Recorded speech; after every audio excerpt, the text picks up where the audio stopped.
What's going on, everybody? How's everybody doing? We got another lovely Wednesday. Got the music going, got the camera going. Is it following me? It's following me. It's not focused on that guy. OBS is running. I got my buttons working again, so I can actually control the cameras. What's happening, everybody? How's everybody doing? I see there was quite a few early folks here. First of all, thank you for everyone for being here. Let me see if I can go to the old chat. I think I had that open. I did. Oh, okay, it cuts it off anyway. But I see the very top, there's someone above In God We Trust. But In God We Trust was the second person, I think. Chili Wills, what's up? That guy makes Zoomies here early. Look at that. Papa's here.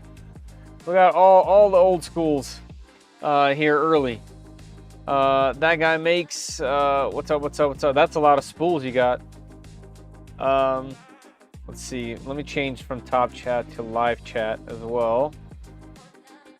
Surge Hawk, how you doing? Haven't seen you in a hot minute. Matthew, what's up?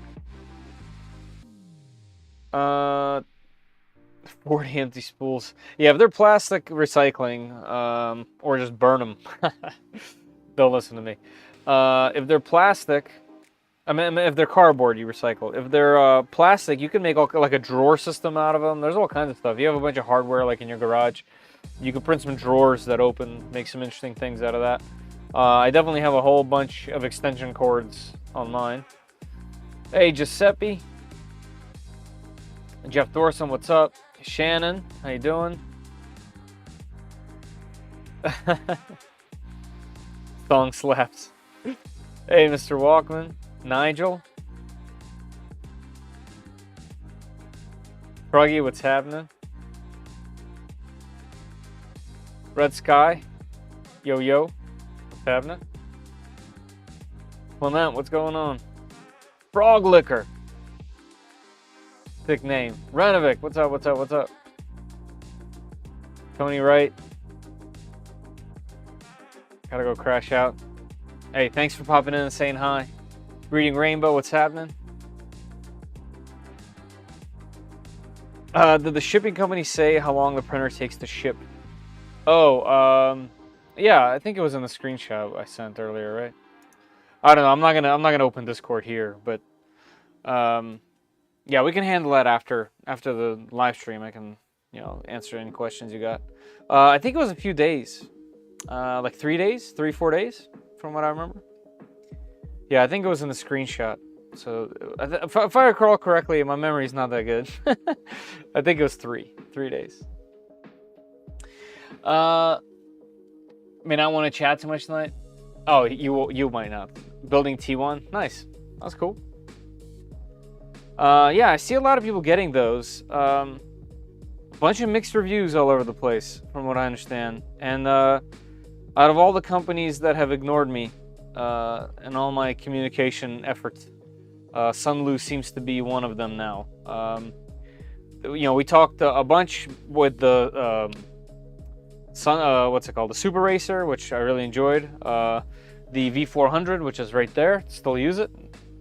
That as well, but for some reason for the T1 and the S1, maybe just the line is too big with some bigger names or something. But 2 days, nice. That's even faster. I thought you were talking about this plane for a second. I was gonna say the temperatures are finally cooling down a bit during the evening when I get home from work, and I'm gonna try to look for a night that's not too crazy. And I'll try to get home early and fly that thing, because it's time. I've been practicing in the sim, crashing it a million times. It's going to happen. I'm going to crash it, especially when trying to land. For whatever reason, drones all day, flying blind now. Full manual. But for whatever reason, planes are a little bit different.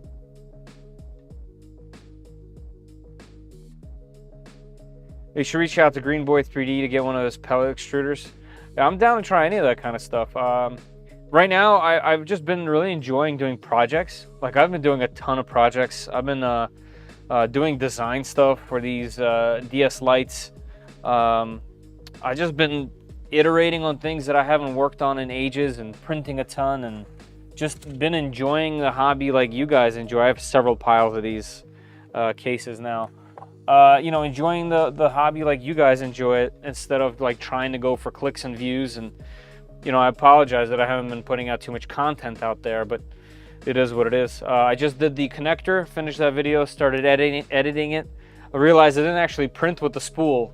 So maybe during this live stream, you guys can suggest something to print with the spool that's made of a bunch of different filaments put together.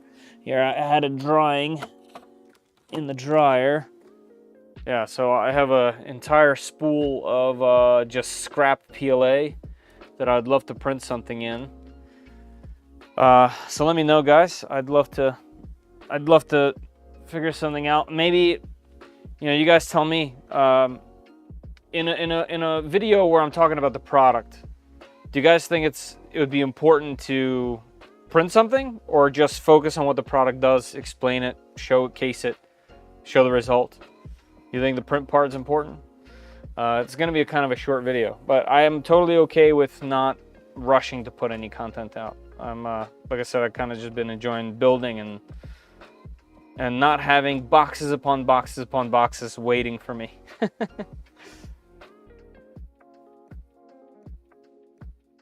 Planes are leather, yeah, yep, they just are.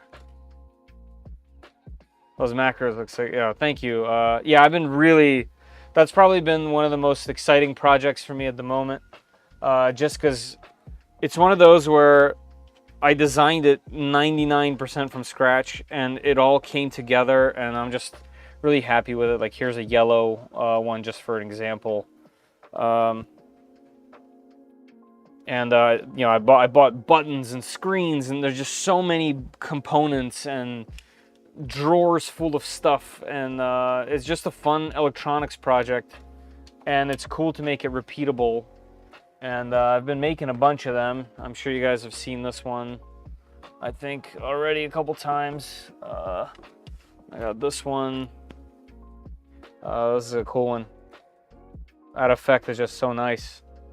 So yeah, I'm just really happy with the overall design, and I think it's ready to make just a whole bunch of them and get them over to some of you guys that can't make them yourself. And then I'll shoot some video, and I'll just make it not open source, but I'll make it you know, what's it called, Creative Commons, but non-commercial, so that anyone can use them and, you know, do whatever. Hey, dude. Yeah, the PO is just so cool. Just something about that, like, you know, the slight movement where it shifts. I know there's a lot of fingerprints on there right now. But just that little shift that it does just makes it look so cool. And it's definitely not one of those like, oh, is that 3D printed? Like, you have to really take a, you know, a double glance at it, which I really enjoy. And then, of course, I have the carbon variant, which, you know, I'm a huge fan of carbon texture, but this also looks really good. Like, this looks great, and this one looks good with black buttons and white buttons, which is also nice. But yeah, I'm just ready to build them, and I know not everyone on my streams or my videos on my channel, just in general, is going to enjoy them necessarily.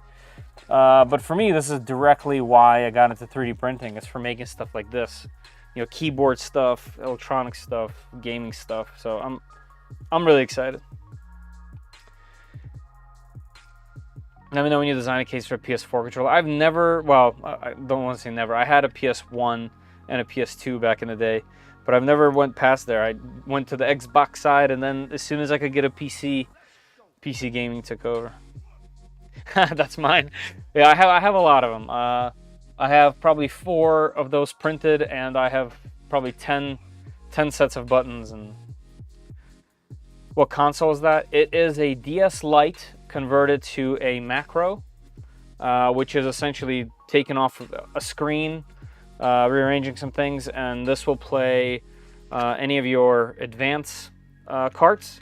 If you have something like this or an R4 card, you can also play Game Boy, Game Boy Color, Neo Arcade, SNES, not SNES, just NES. A couple other things. But yeah, it plays a bunch of stuff, and you get to take a broken DS Lite out of the garbage. Actually, like some of these. This one right here has someone tried to like fix a power button. The power button's broken.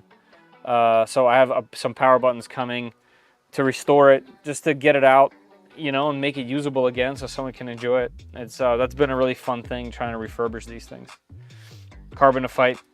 We'll battle. Yeah. I'm working on a self-designed open source printer for a little. Nice. I love this sign out. Hey, that you know, all that kind of stuff I really enjoy, especially building printers. So yeah, I would definitely love to see what you got. And also, don't hesitate to wait. Like, whoops, I didn't mean to click. By the way, hi, Mike, or Mick. Reading Rainbow, like, you know, if I can sign an NDA if you really want, but I'd love to even just see it, just to maybe give you some feedback, just check it out, whatever. You know, I know it's not ready. It might not be ready for everyone, but I meant just as a friend, you know. Hey, there he is, in God We Trust. How are you today, brother? Just got back from the store. I had to get some snacks. The question is, what'd you get? I'm good. I'm good. I'm a little tired, but I'm good. Work's been really crazy in a good way.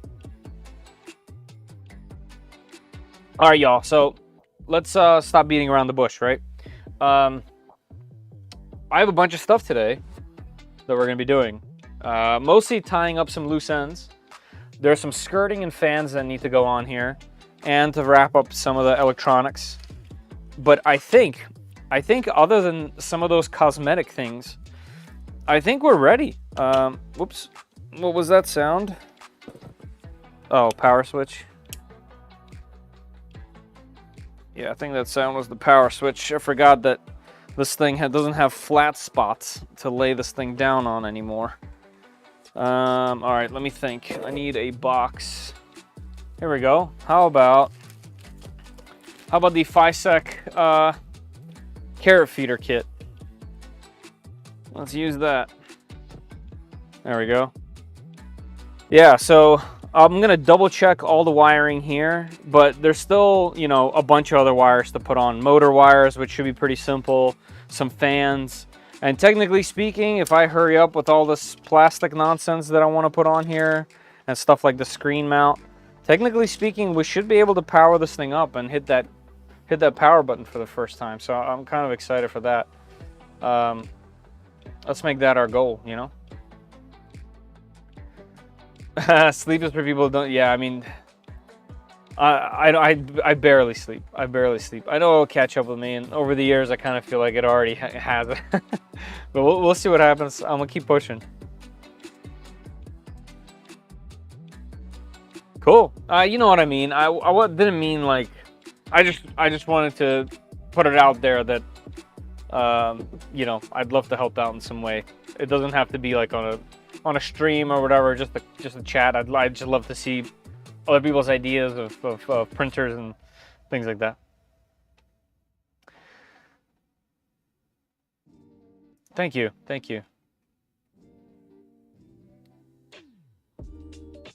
Crash, boom. Well, there that goes. So what happened?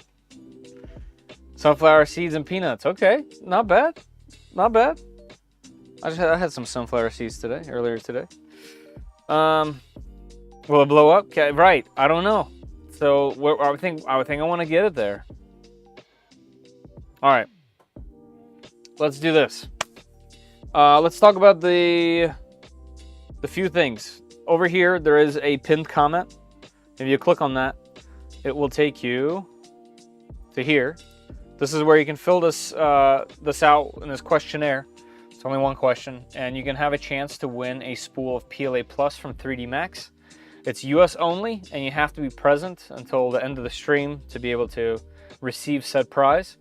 But that is pinned at the top of the chat. So you guys just hanging out, if you're planning on sticking around to the end or plan to come back towards the end, there it is. Giving away a spool. I've given away hundreds and hundreds of spools now, which is just cool to even say.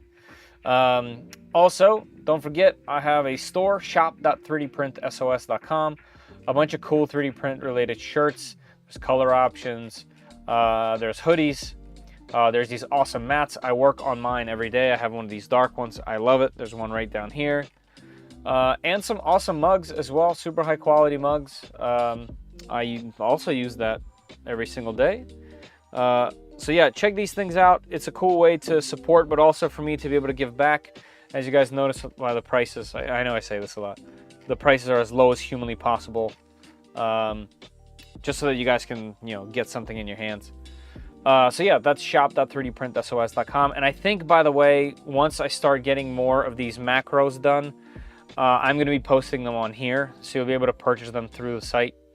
I don't know how I'm going to do color combos. I think I'm just going to make cool combinations and post them up. And then I'm definitely going to have some live streams. Like the next live stream next week will definitely be a teardown of a DS Lite and a build of a macro.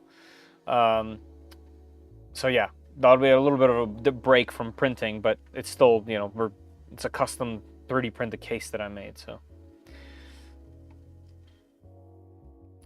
let's see.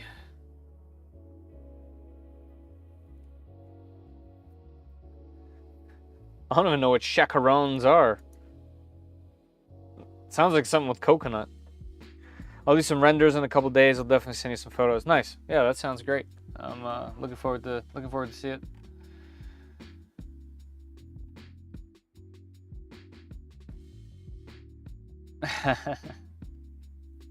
Oh wait. All right. So, what else we got? Oh yeah, I pulled up. You know, this dock, but it's kind of pointless. Actually, I want to see if there's anything latest, if there's anything new on here. Let's see. Documentation. 2 years ago, 4 months ago, last year. So yeah, there is no newer documentation, and this is definitely, it just cuts short right at where we are. And also because this is the other kind of Micron, it doesn't quite work out the same. But yeah, this is where I realized something funny is I totally forgot about these little like brims that go on the bottom of the skirting. I guess it like strengthens everything up. I just didn't even consider them. So I got to do that. I don't even know where they go. Oh, they go on the skirts. Nope, not that one. Yep, like that. Right? No, like none of that really lines up. Like this? It lines up this way.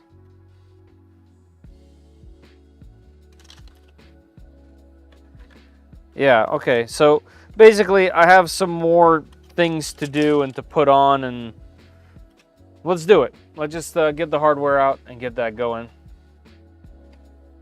Hey, Petty. Wow, that's... I'll help you pick one out. I'll help you pick one out, but I'm not gonna take that from you.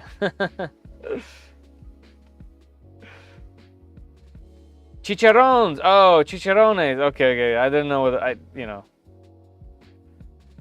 I'm not very cultured. Swine. All right, let's do it. I got the battery on the charger.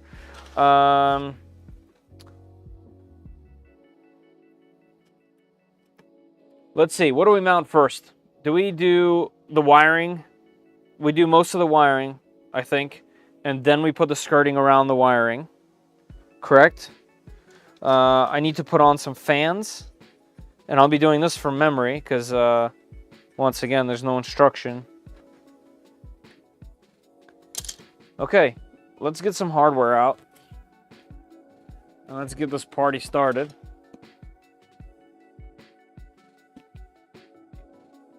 Hey, 3D Experiment. What's up? What's up?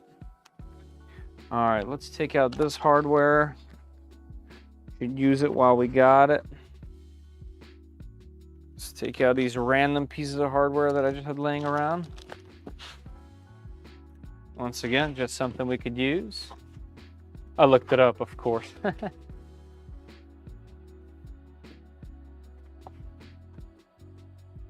Hey, Iceman. All right, we got some more cables to look through. All our hardware. Zip ties. Okay, here's the fans. I need those, need those. We don't need this stuff yet, but soon. And this guy, the cable chain. Also, hopefully, we'll get to this, the power cable. All right, the rest for now can go in there. We won't need it until later.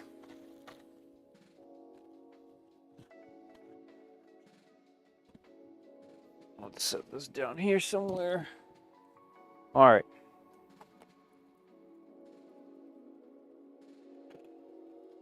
Let me get at least somewhat organized.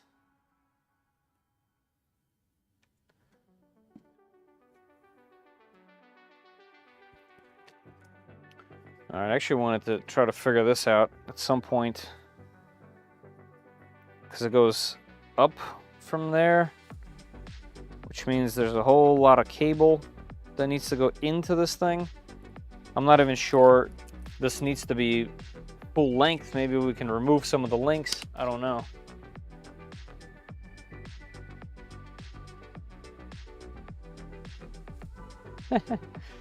Hey, Michael Bruton.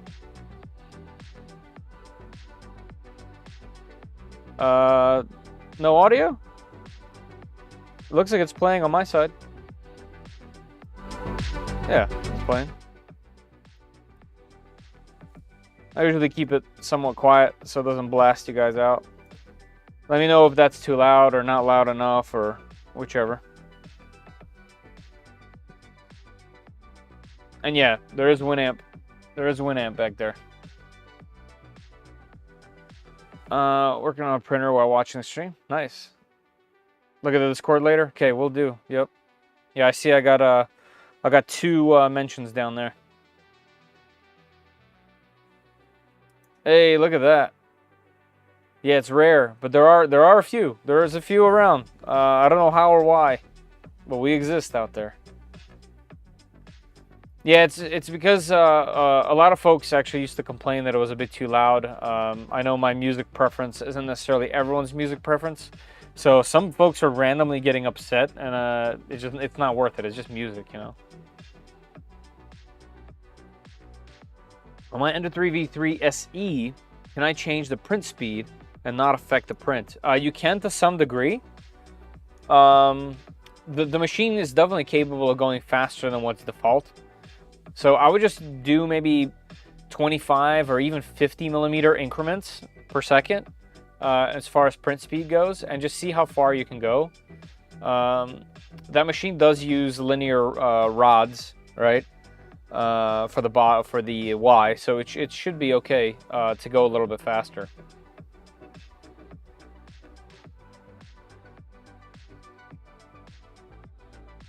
Uh-oh. All right.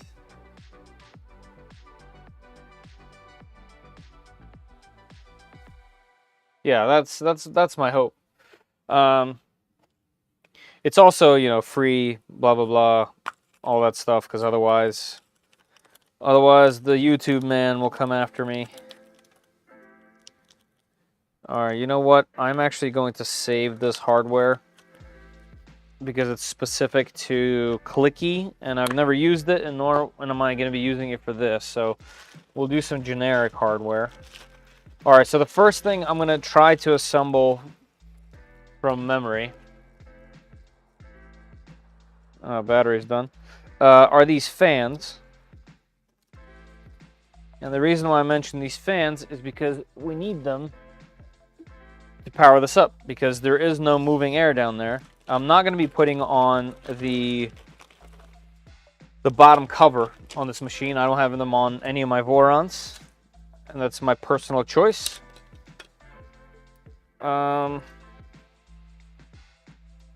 let's see, what side are we going to put them on? We're going to put the fans on this side, and let's see how the skirting gets attached. Let's see if I can figure it out. So it looks like this is going to go this way or this way. Aha, it's like this.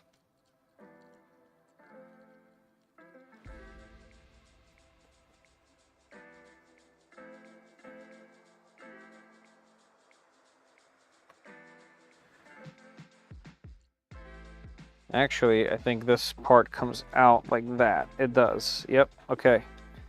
All right, now I have a pretty good idea. We want the fans blowing in. So they will go in this direction.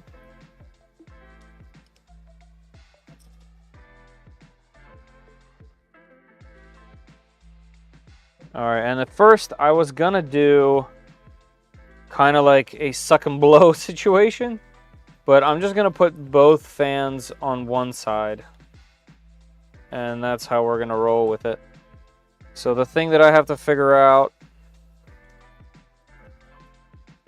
is how these things attach. And I kind of remember from my Trident, but it was slightly different than this.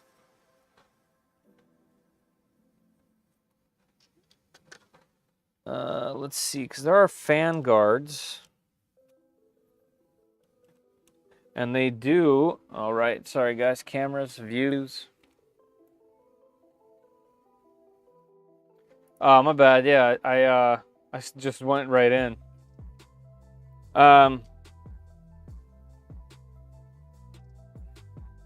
Yeah, so here's how the fans are gonna go in here, and I gotta figure out how the spacing goes. So they finally made a little bump out, because I remember that the Trident didn't do that.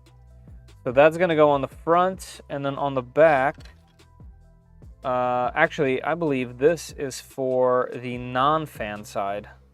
Right, it's like a dummy fan. Yeah. And looks like I have one more printed somewhere. How many grills do I have? Okay, I'm missing one grill. I'm missing one grill and one of these, so that's fun.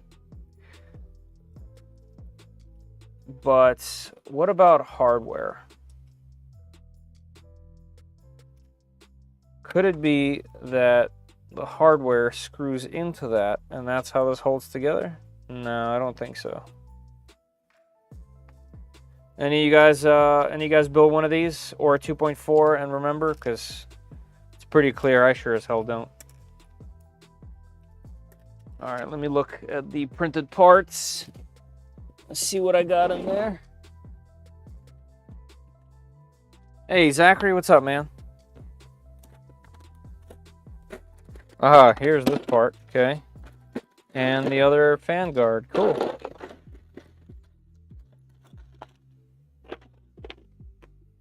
Zach, I haven't had a chance to reply to you, man. I went from work straight to here. But have no fear, I will. I have some messages that are unread. I just haven't had a chance to jump in there. If it's related to the Z offset, yeah, I can actually answer while I'm doing this. The Z offset on most machines that run a customized firmware on the screen often double up their offset when you try to set it in Clipper, as in like fluid, and on the screen. And they all do it in various different ways. I actually made a video on this at one point describing the problem. And I'm not sure why it happens, but you can't do Z offset on both.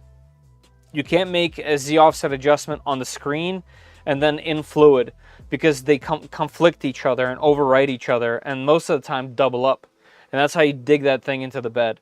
So if you're doing Z offset, I suggest you do it through either A, the console in fluid, you know, using how Clipper wants you to do it by typing in a few commands and just doing it on the screen, as in like on your computer screen, or not doing it that way and using the screen itself to do Z offset. But as soon as you do both, it doubles up and just messes everything up. Yes, CAD might help, and I'm going to give up very soon and open it up.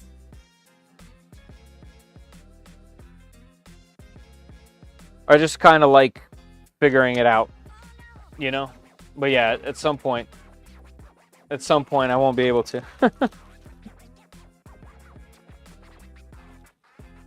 like for this, it totally makes sense to check because I'm going to butcher this thing. Not that it's very complicated, but there's a very clearly a specific way to do it. So it goes through. I'm thinking hardware has to come from this side. And it has to be M3 hardware. And are we putting just locking nuts on this side or a washer? Let's see, does this fit? Yeah, this fits in there. All right, so it's much longer hardware than this. So let's see, it's only, there should only be a few. I wonder if I can like process of elimination this. I wonder if it's these.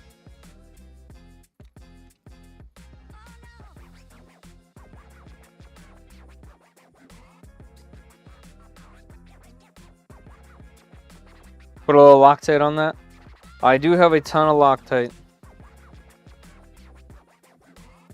But on this, we won't need it. Alright, like this is a really long one. So not 25. That has to be 20 or shorter. Here's 20 and there's plenty.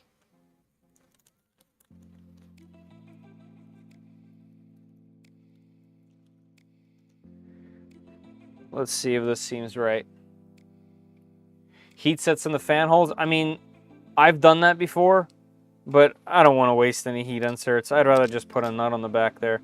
Yeah, I mean, technically we could do this. Even 20 is too long. It looks like we need a 15.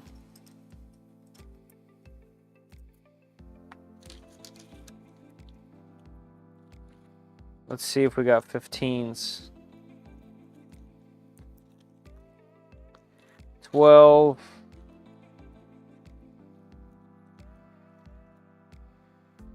16, and there's only 3 of those. 20. 25.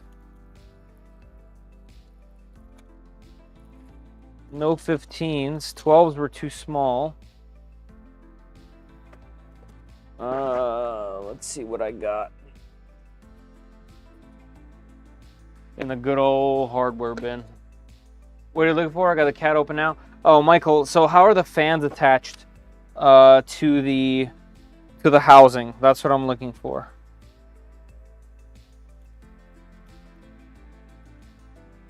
If there's a if there's heat press inserts, or are they just using, I'm guessing they're just using a nut on the other side here. Oh man, okay, even 15 won't work, so you have to use a 20. Just a little bit awkward.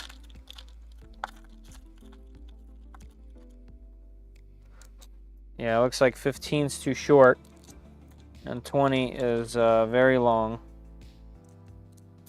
So 20 it is. I just don't want it to potentially touch something that it shouldn't. M3 by 8, what's it going into? Where, if they're coming from here by 8, are they putting inserts into the fan? Michael? I guess I can. I just don't want to, you know, I'm a big insert fan. Pun intended.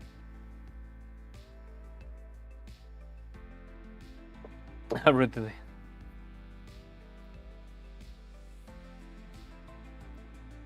You know what I mean? There are still a bunch, but I also still have a bunch of these to put in. I mean, there's 4, 8, 10. There's at least 10 that I need out of here. Cat doesn't show the inserts there. Please double check me. All right, let's see if I can find something somewhere. Micron plus assembly.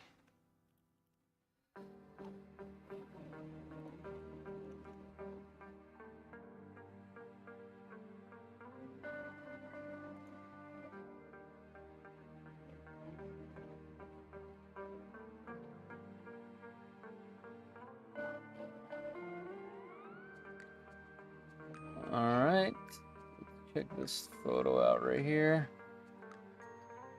I can see that side. So there are 4 bolts, so they're not held with 3 or anything like that. Let's see if I can find the bottom. Also, I have some photos somewhere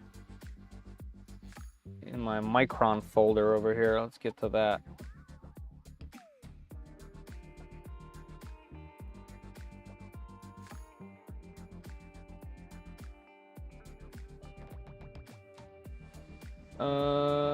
Open this guy up.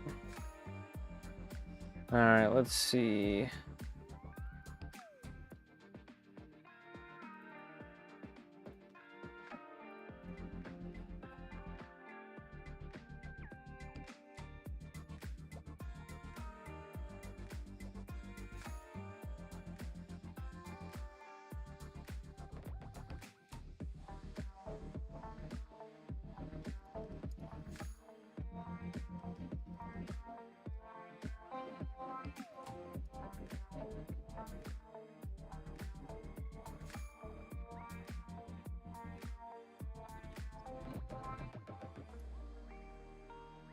I did have a photo somewhere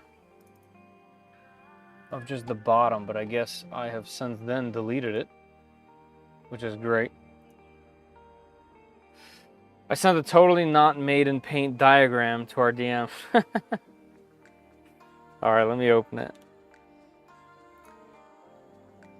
I should left it on red so I don't forget to message you. Oh, okay. I thought I'm gonna mark it on red so I don't forget. I thought you meant for the fans. All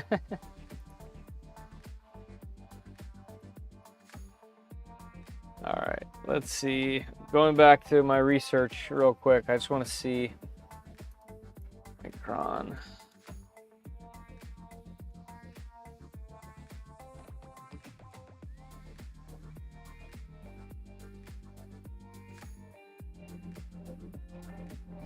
You know what? What if I type in 2.4?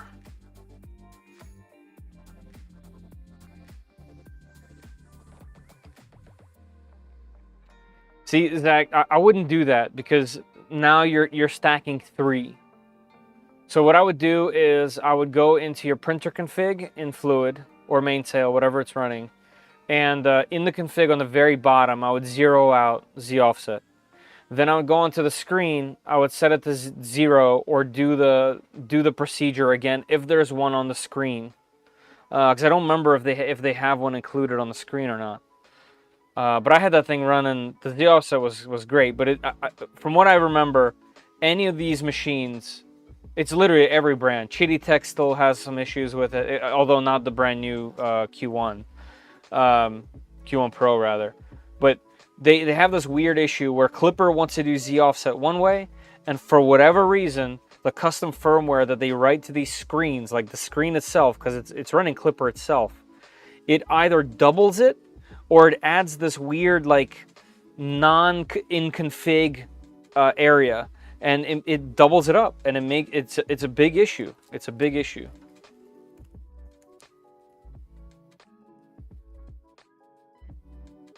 Oh, this will be a huge help, Michael. Huge help.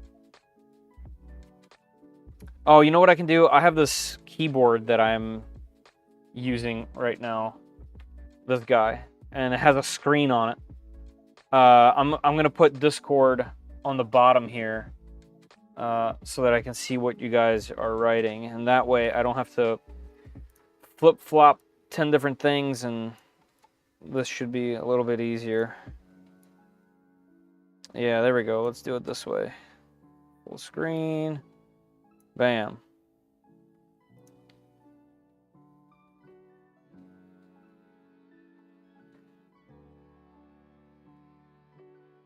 All right, let's see what you got going on. Okay, so this first one that you sent, thank you, by the way. The first one you sent, that's for the blank one. That's for the other side, which is good.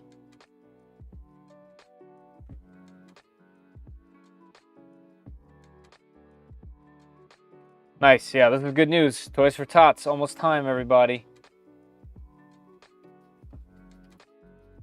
All right, and then let's see. So on the back, so yeah, it's just going. Well, this one is going into here. So for this this spacer, I wonder if they just wanted me to print multiple of these, because an M3 nut will just go right into that. For example, here I'll set it up. I'll set this one up real quick.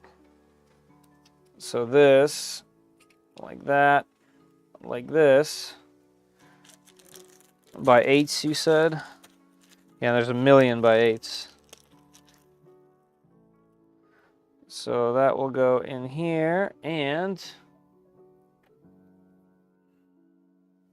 let's get our mighty Hodo. Whoops, wrong bit.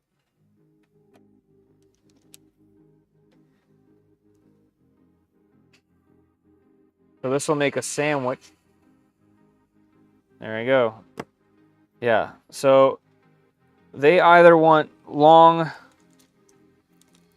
hardware with nuts on the end, or they want me to put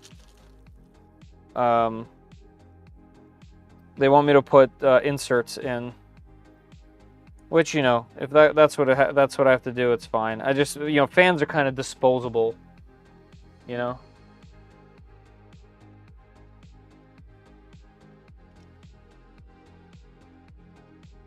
Oh, Mike, I thought, who's negative interference. I just assumed Michael Burton, that's you, or not Burton, sorry. Bruton, I thought that was you. You mean like the main channel, like 3D Print Chat. I just, heroes, gifts. Ranovic, that is a heck of a fan, dude.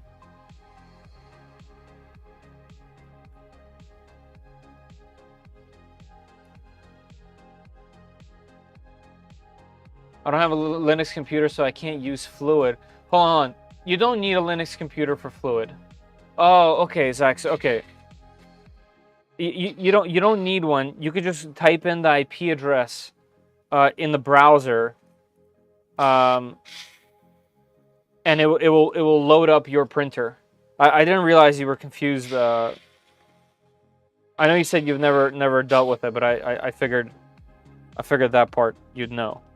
So yeah, you need to get your IP address of the printer, and then you just type that in to the to your browser, and it will pull up the printer's Fluid interface.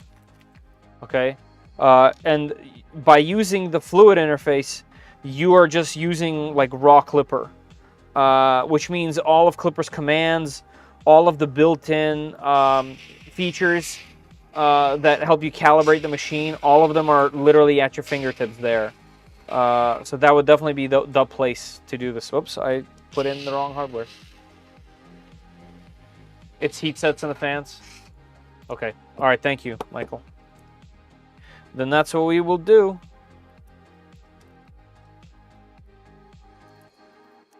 That's what we will do. Yeah, I got to put in quite a bit anyway. So no problemo.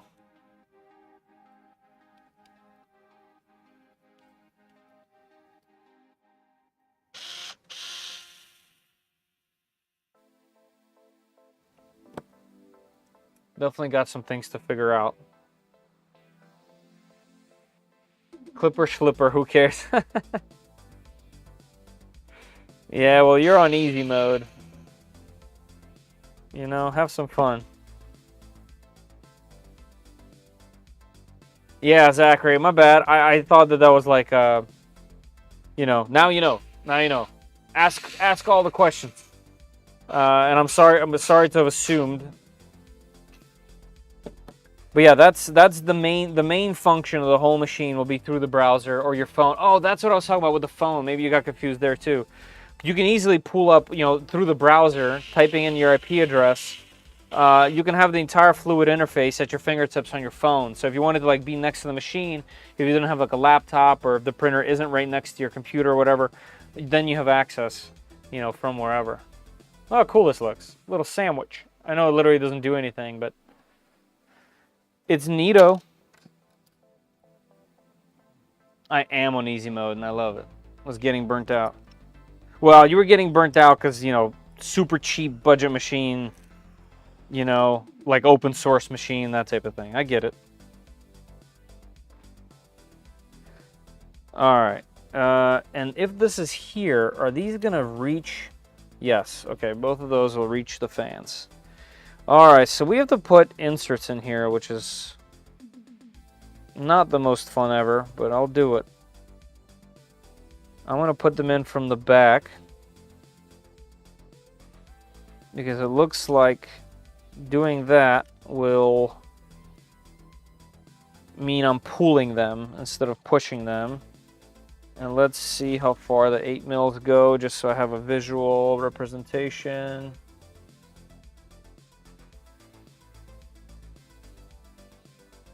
Oh, they don't go that far in there. Okay.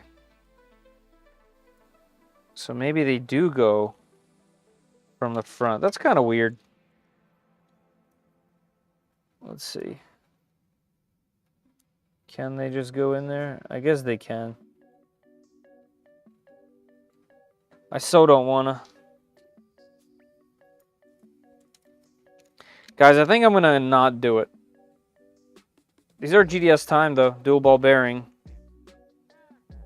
So they should last a long time. But I'm thinking I'm just gonna put long bolts on here. I don't want to do inserts through here. I use inserts for so many projects.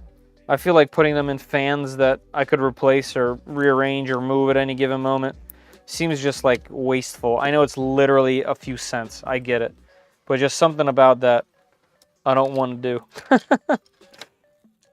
I hope you guys can respect that. Cat has the fans on the left side of the printer if you're facing it. I'm going to put it here regardless of what it shows, because here the air is being blocked by... Oh, you can't see. I'm going to put them on here because the fans that way will blow on the motherboard and the power supply. Which side is that? Yes, that's the left side when you're looking at the machine. Also, thank you very much for looking that up and finding it. That's the correct side. Okay, cool. I'm glad that to some degree I can apply logic and it works out. I am Michael Bruton. Okay, good to know. It's hard to connect. You know, everyone has so many different names, and I can barely remember a single name, let alone remember like 4 different names for each platform. You know what I mean? So, absolutely nothing personal. Absolutely nothing personal. All right, so last time, 16 would be perfect, wouldn't it? Let me see. 16 mils would probably be perfect, but I only have 3 of them. No, I'm wrong. 16 is not. Back to 20. Back to these 20s. 1, 2, 3, 4, 5, 6, 7, 8. Leaves me yet again with 3. All right, and then we need some M3 nuts. 16 should work. Going M3 nuts on the far side of the fan. Yeah. I'm just gonna go through. Put some nuts on the end. They'll be totally fine.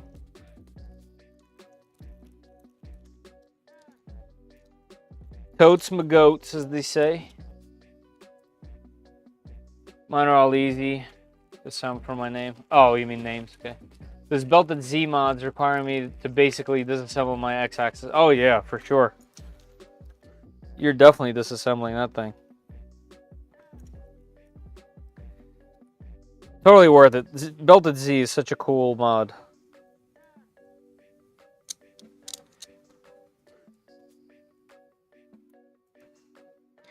I think I had a wrench for this as well. Do I? That's too big.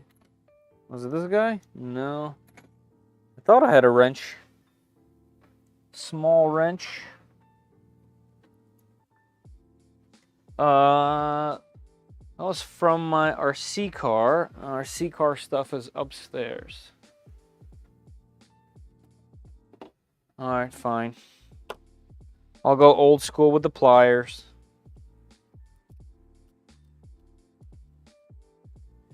All right, I'm gonna put a few in and then do a test because I need to be 100% sure that this isn't going to reach any hardware and touch it. So let's see how that's gonna sit. Oh yeah, I got miles. It's miles away from touching anything. Okay, good.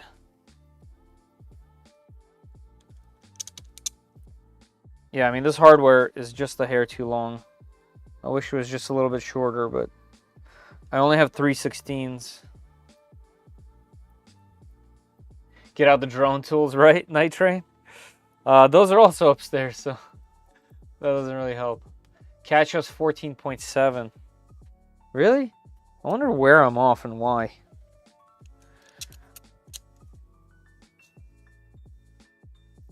We're just freestyling at this point. I'm just going with the flow. You know, all the Voron kits that I've built so far, I've had so much extra hardware from them. So, lucky for me, I have a ton of leftovers here and there for me to use. Guys are always fixated on length. Oh, Zoomy, naturally. Also, not as much as girls, technically. Technically speaking, they're only fixated because of the girls. Right? We haven't had this discussion before. We probably shouldn't. Oh, print's done. Cool, I'll show you guys those when they cool off. Alright, so next fan. We'll put that one on the bottom, like that. Let's get this over here. I really like the way this little thing looks. It kind of reminds me of cassettes. Some of you guys don't know what that is. And that's okay. I was young once.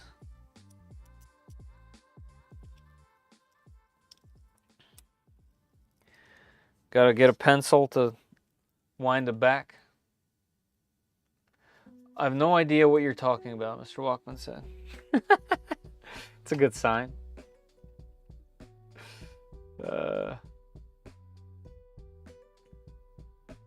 I built things so well I don't need the recommended screw mount. See, me neither. That's how we do it. There we go, Mark. I was just saying that. It's like my music on vinyl. You know, I never got into vinyl, but I do have a friend that got somewhat into it, I guess, to some degree. But one thing I never got into. It was slightly before my time. You know, I had cassettes and then abruptly CD players. Around the pager era, but never got into vinyls. I think I was just a hair young. I think some older folks, like a few years older than me, would get into that kind of thing because you know they were around them or their parents were around them, like that type of thing.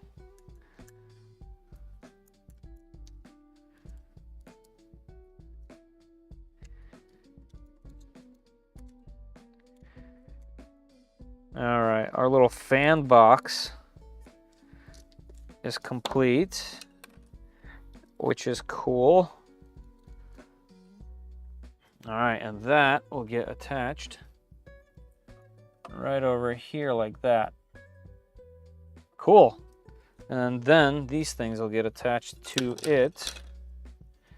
And then I will have to do a whole bunch of heat press inserts into them.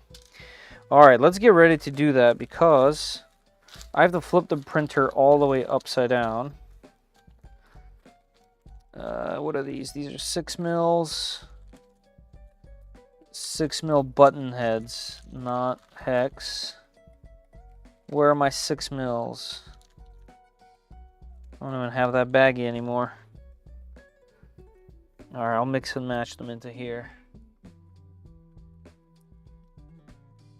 Sold. I had a car with an 8-track player. Oh yeah, 8 tracks. It was a used car, but still.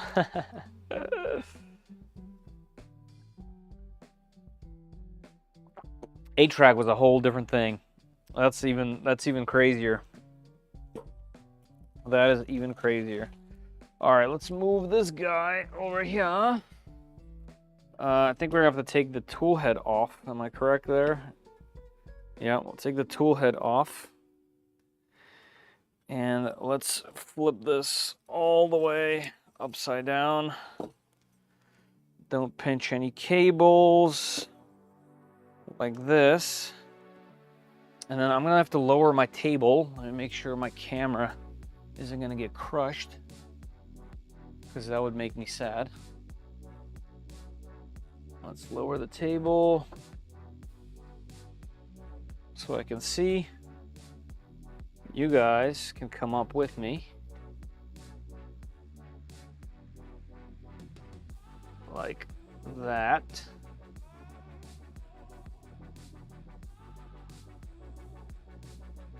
Transistor radio, yes.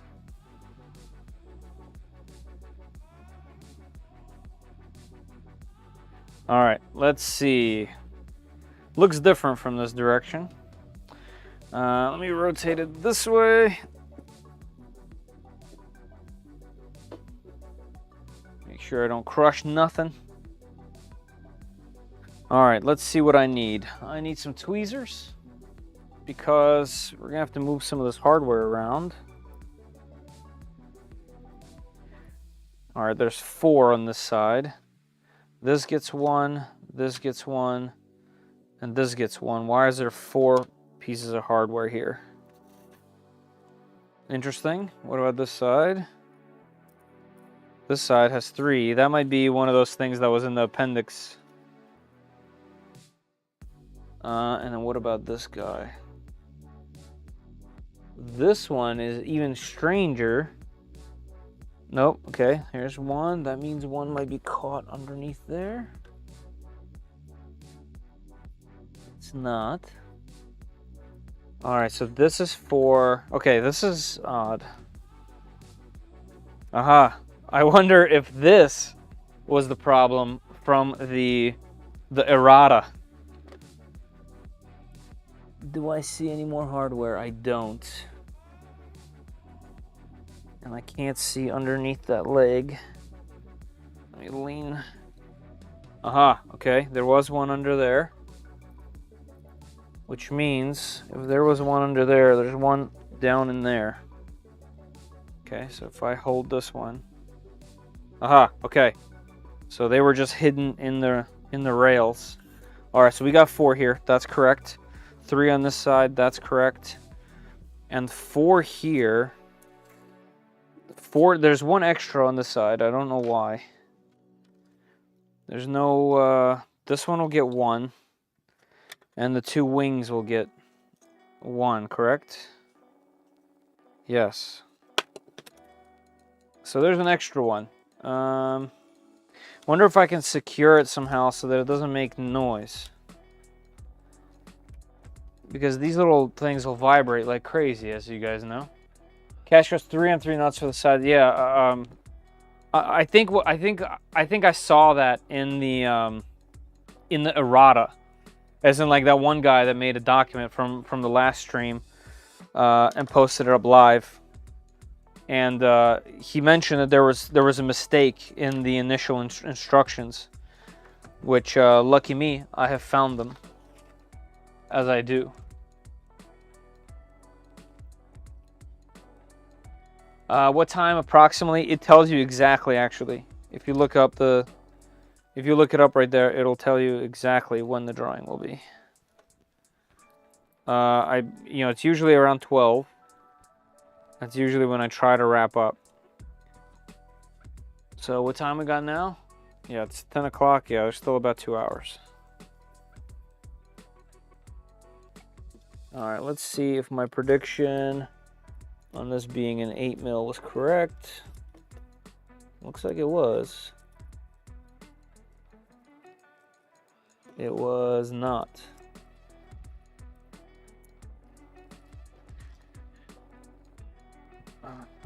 Is it correct for this?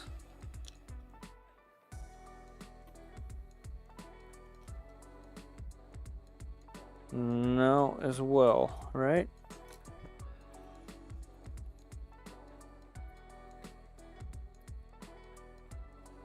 Nope, that's correct. Here, I'll just put that one where it needs to go since I already have. Man, that looks so good. When these skirts come together, they look so nice. Not this one. This one. Okay, so maybe I'm just doing it wrong. Maybe I have to drop that in there that way. And then hover right over top of it perfectly. Yeah, this one went in too. So it's got to be user error. I'll do my best. Secret life of 3D printers. I'll be on my second cocktail by then. Errata, Zumi.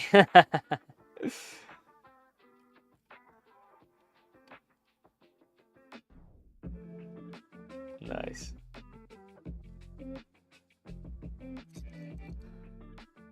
All right, let's see if my prediction is correct. So there's a little slot. I can put that in there. Get this Allen key over it.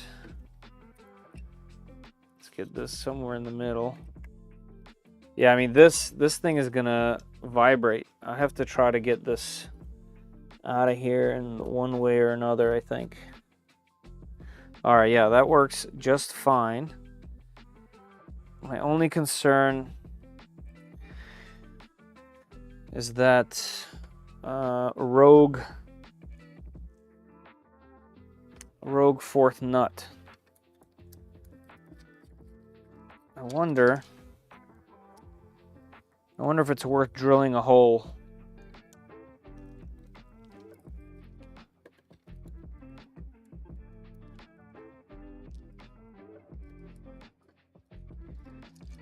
Oops. Hopefully nothing broke right there. All right, I'm gonna have it on this side. Oh, you know what? Hold on, I can fix this. We have those little green... Oh no, these things slide in. I don't have any like putty, but that would be the best. The little piece of putty will solve that issue. I guess I have some tape. What about a magnet? No, that's not gonna work. I guess I can do a little dab of super glue and that'll stop it at least from making noise. Did you use the no drop nut? No, I did not. Not for the bottoms here. Yeah, I definitely want to avoid any noise in the future. So let me just think. I do have plenty of tape, and I do have plenty of this foam tape. Here we go. This is what we're doing. I got this foam. I got this stuff from my other Voron builds. I'll just cut a little tiny piece,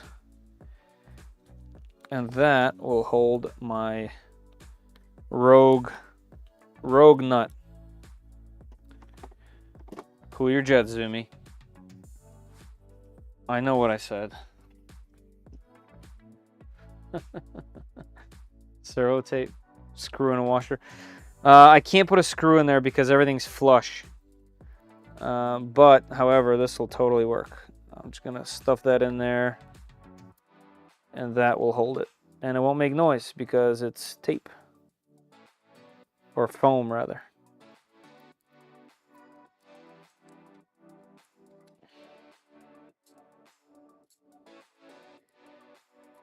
Yep, that'll do it. There we go. All right, I basically trapped it. I'll show you guys in 1 second.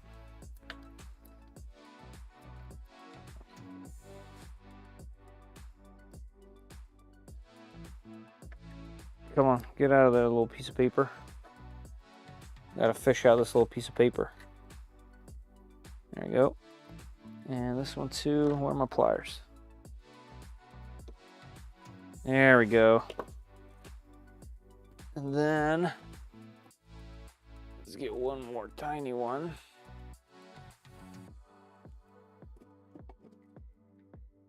See, these are the type of solutions that we do here on the channel. All right, so as you can see right there, that's where I put the extra one. And I have the sticky stuff on both sides right there. And I'll put another one right over it. And there we go. That piece of the skirting is gonna press down, and that thing is gonna be in there. Because I'm not taking apart the entire frame to just do that one part. That's kind of silly, right? All right, let's get that back on.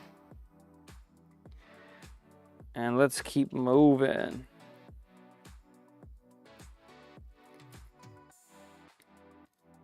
All right, we'll push that to the edge and tighten. Cool, that worked. Hey, 3D Dragon, what's happening? Just me trying to troubleshoot an extra nut inside of this 1515, because you can't just like get it out of there, and I don't want it to vibrate, but it's definitely an extra one that I had in there. So there you go. That's this side of the skirting on.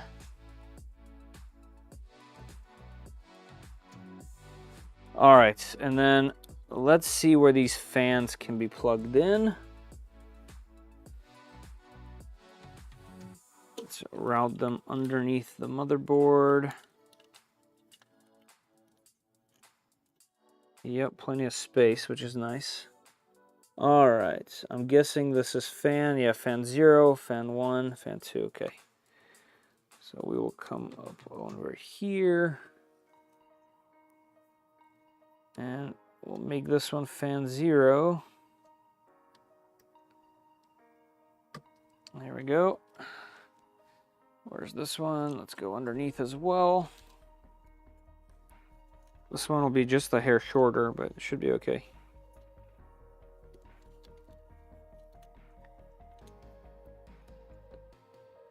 Yep, and we'll make this one fan 1. Okay, that's nice and clean. Here, let me show you guys. All right, both are fans. The wiring goes underneath the motherboard, comes back up. We got fan 0 and fan 1. Obviously, that's going to require some firmware. But hey, it's only fans. See what I did there?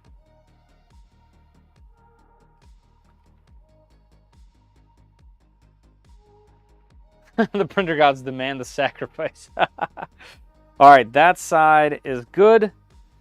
Let's rotate to the other side.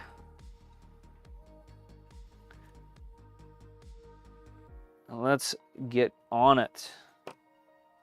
All right, we need 3 8mm again.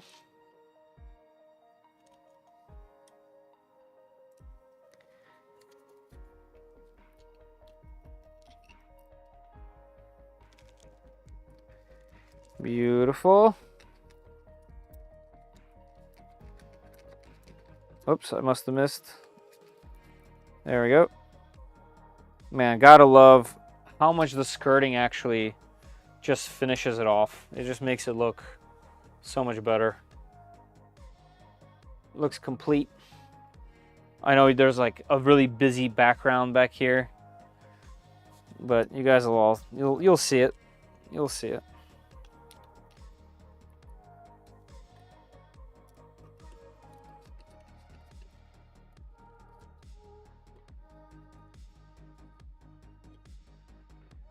All right, and our dummy fans.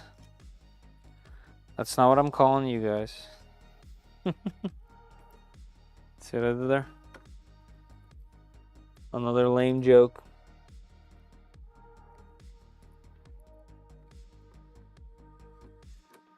Also, you guys have been extremely helpful. I would never call any of you guys that. Bam. Very nice. Looking good. I think I'm going to finish my Micron tomorrow. Nice. TrueRex, I'm going to be looking for some base firmware, some super base, just something I can start with, obviously. Maybe even today, I'm not sure. Do you have a sample config? I resemble that remark. It just needs belts and programming. Cool. Yeah, I mean, I need to chop my belts as well. All right, and now we're over here on the front side. I've kind of held off putting this Wi-Fi antenna somewhere, which I will continue to hold on. Let's do. You know what I forgot to do? I forgot to finish off the motor wires.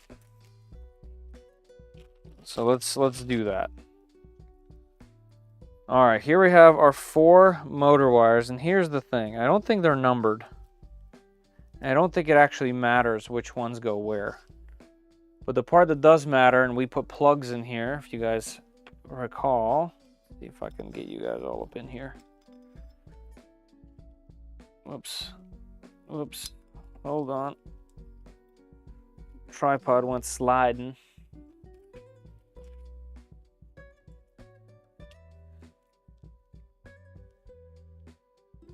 There we go. I'm going to take the configuration for my 350 and modify it for the 180 bed. Oh, for your 2.4. Yeah, I guess that's proper. Which kit do you have? It's not the same one, is it? All right, let's do this one. It's loose. No. Let's do this one.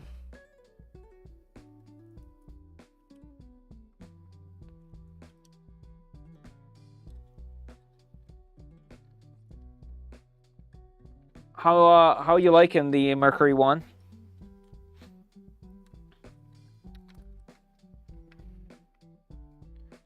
I hear good things.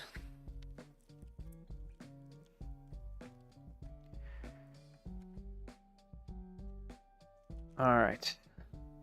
Like I said, I don't think the order of them matters nearly as much as me not plugging them into these 2, because those 2 are for something else. All right, let's get that wire down in there.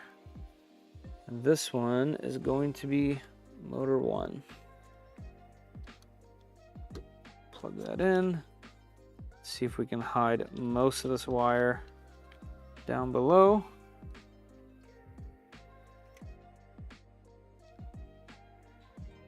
Recently found out that the Ender 6 can be relatively easily upgraded to Mercury 1. 1 gantry, so that's next. I love it. Mercury 1 prints very well. Nice. That's good to know. Good to know. I do have a Ender 5 S1 with enclosure just in a box. I've probably had it in this box for going on 2 years now. And I know that can obviously be used as the main source. Come on, wire. What's under there that's blocking you so bad? Okay, here we go. Come on out.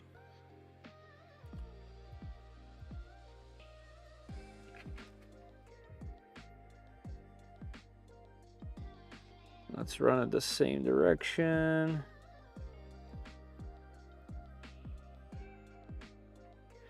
All right, that's gonna be our motor 2.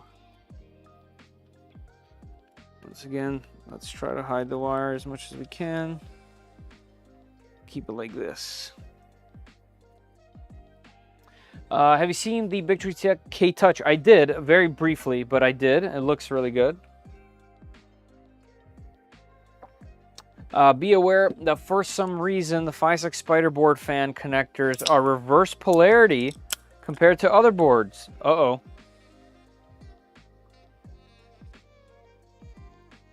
That is a very good point. I would hate to battle that later. How do I... Can I see that from here? It does not look like it. Let's pull that up. I don't remember which number I have either. So it's not FiSec, right? It's Big Tree Tech. Oh, you're talking about you're talking about something else. Because this isn't the spider. This is the manta. For a second there, because I have the spider on my trident. But this is the manta. Sorry, my bad. I looked up, read, thought. Sometimes you don't need to be thinking. You need to finish the canvas setup. Nice. Mine's a 5/6 spider. Oh, okay. Yeah, I have that in my trident. All right, these are gonna have to go underneath this motherboard. So let's shoot that through there. Hopefully it's a nice clear path. There we go. All right, this one will be motor 4 since it doesn't need to reach that far. There we go. All right, we do need a zip tie. Gotta keep things tidy. Let's do a zip tie right here.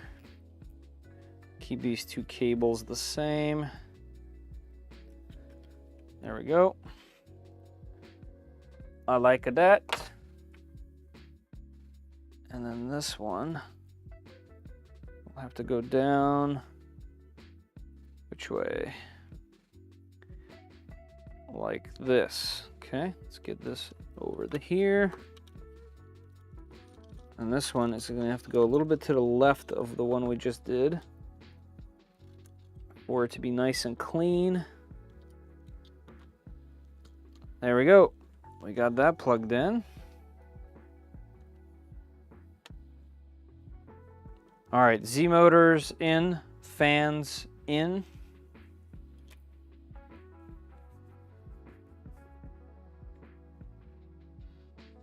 All right, let's see what all this hardware is. So I have end stops, which I'm not using for this machine. This says clicky. I'm not using clicky. I don't even have a clue what this is.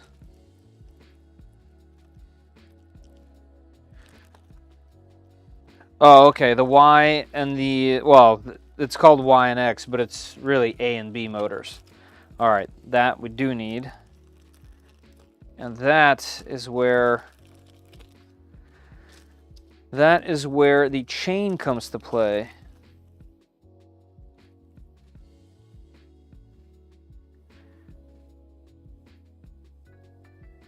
All right, this is going to take some finagling. Hopefully this part doesn't eat up a lot of time. By the way, if you guys are just jumping in, there's a pinned comment at the top of the chat, and that will take you to a gleam.io link, where if you fill out that simple info, you can have a chance to win a spool of PLA Plus by 3D Max.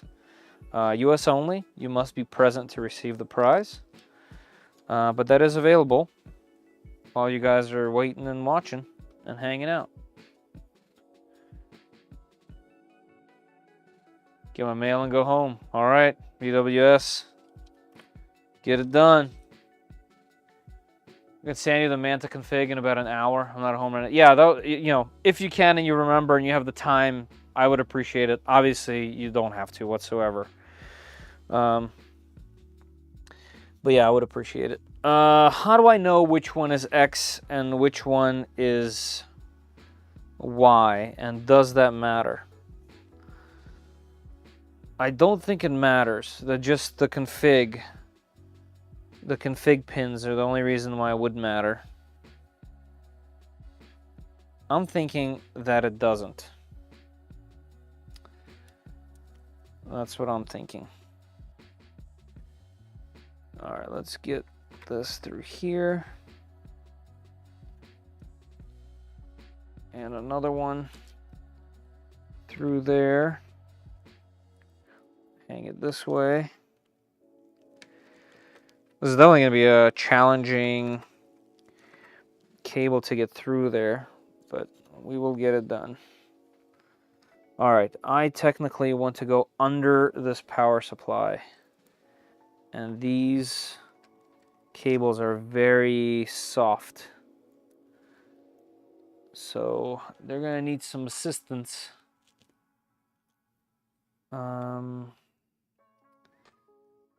Let's see. All right, let me try to do it this way and feed it in that way and kind of hold it up. No, they're just too soft. Okay, what if we put them together?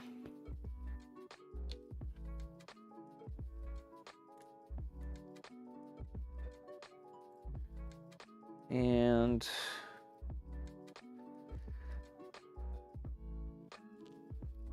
all right, what about backwards? Would that be easier? No, probably not.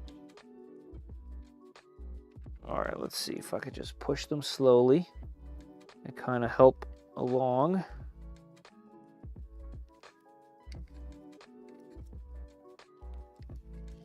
All right, we got one. I see it.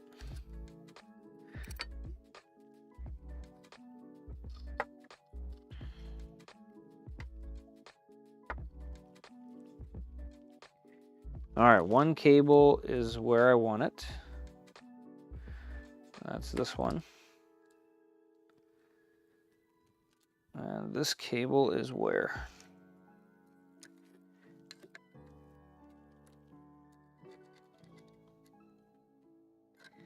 Where did you go, Cotton Eye Joe?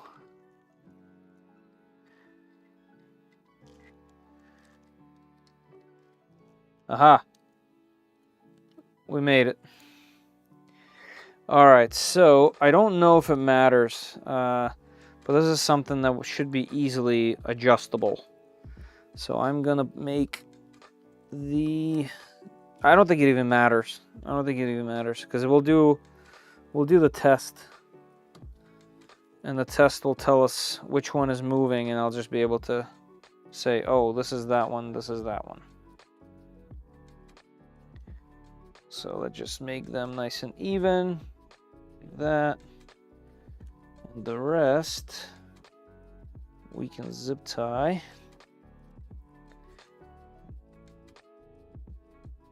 It's a heck of a plug for these Moons motors. Super wide, and it just has 4 wires in it. Kind of weird. I don't think I've ever seen that. Bada bing, bada boom. Okay. That's that. And so do I have... Yeah, this has to run through here as well. I'm trying to think of the CAN bus cable because I didn't make one myself. I'm using theirs. Hey, Dum Dum Dev, what's up? Cool, assembly and basket weaving. Right? As you face the Micron, X is on the right and Y is on the left if the printer is upright. All right, let me try to imagine this. If I'm facing the printer this way, you're saying X is on the right. Okay, let's see what I did. I did, that's correct. X is on the right. All right, so there you go. I don't know how that's gonna help, but that seems correct.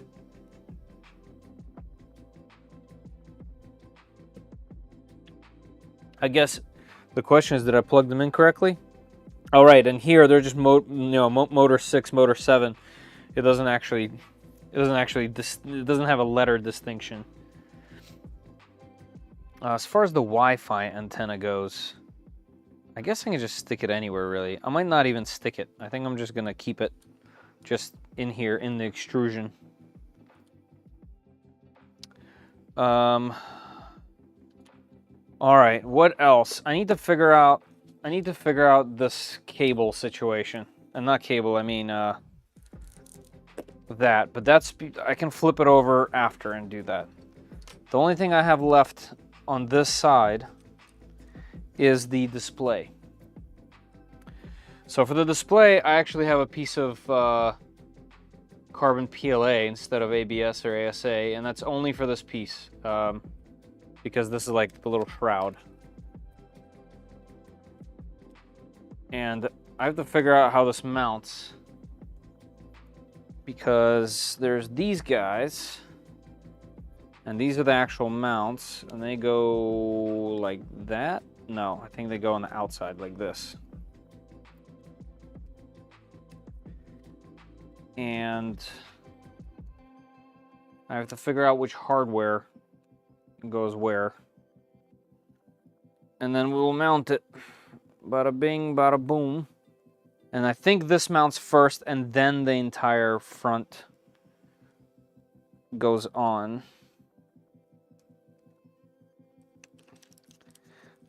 All right, let's flip this way. The screen lettering is upward.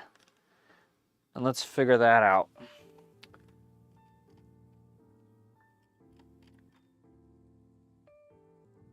Hey, look at that. First of all, your avatar. Brandon, your avatar is it's amazing. Let's see what you got. I can't tell. Is it some kind of bullpup you're holding? Love the avatar, dude. Yeah, I did a bunch of Aquila stuff. I have a bunch of them sitting on the floor over there, waiting for a few projects to kind of figure out what to do with them. But I'd love to help some of you guys recycle some of them in some way. Hey, Gryfang, what's up? What's up? That's the best, isn't it? That's the best. Spoiling them before they go home. All right, let's think about this. It is going into plastic. I'm thinking these are M3s. How big? Can it be a 12? I'm thinking it's a 12. I mean, it could also be the self-tapping. There are some of those. Yeah, there are M2.5 self-tapping, and there is 5 of them. I wonder if that's where this goes.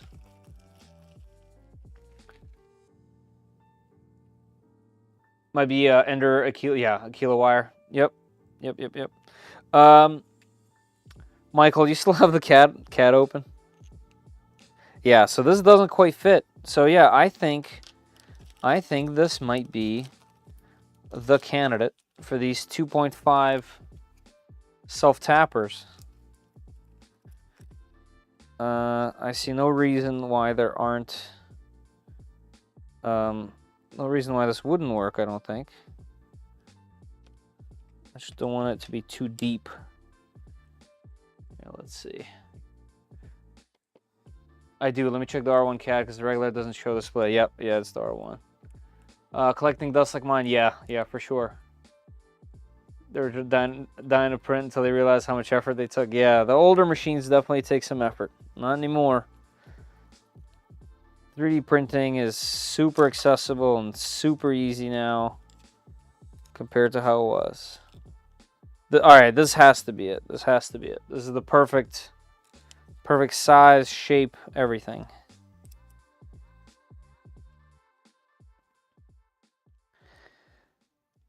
So let me ask you this, Brandon. What are you doing now? What printers do you have? Printers do you have now? You still do any 3D stuff?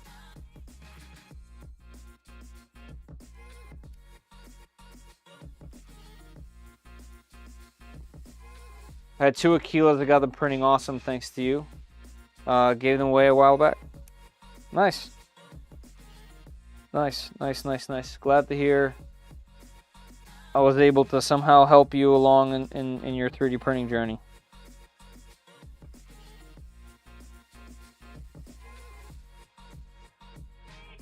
Oh, you know what I need to do? I need to just use this. There we go. Sorry, neither cat shows this, but it's all good. I'm going to use these. They fit perfectly in the mounts and the display. So it's almost gotta be this. So let me just get these in here and we'll just move right along.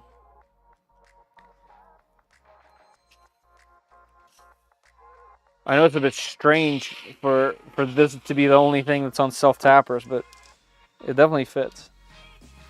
Also, Michael, thank you for checking for me. I appreciate it. I just don't want to fumble it around.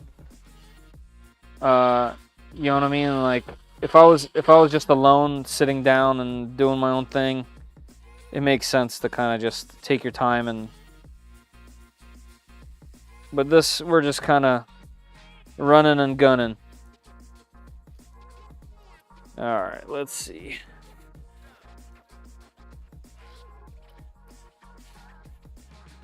Yep, that's in there.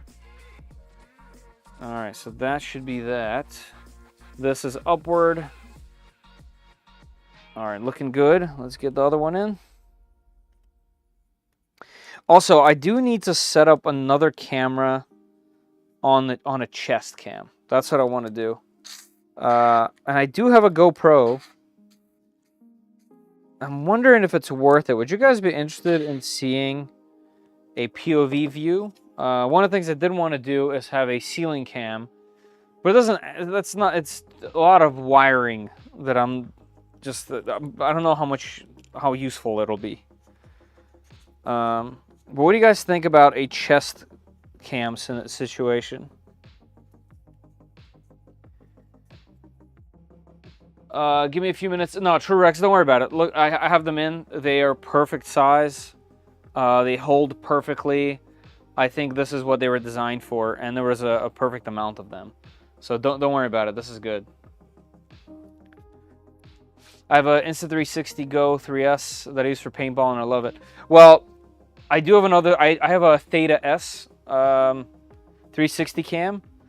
I guess that would work, but I don't know how it would work. Like, I don't want to have a wire plus a thing on my chest.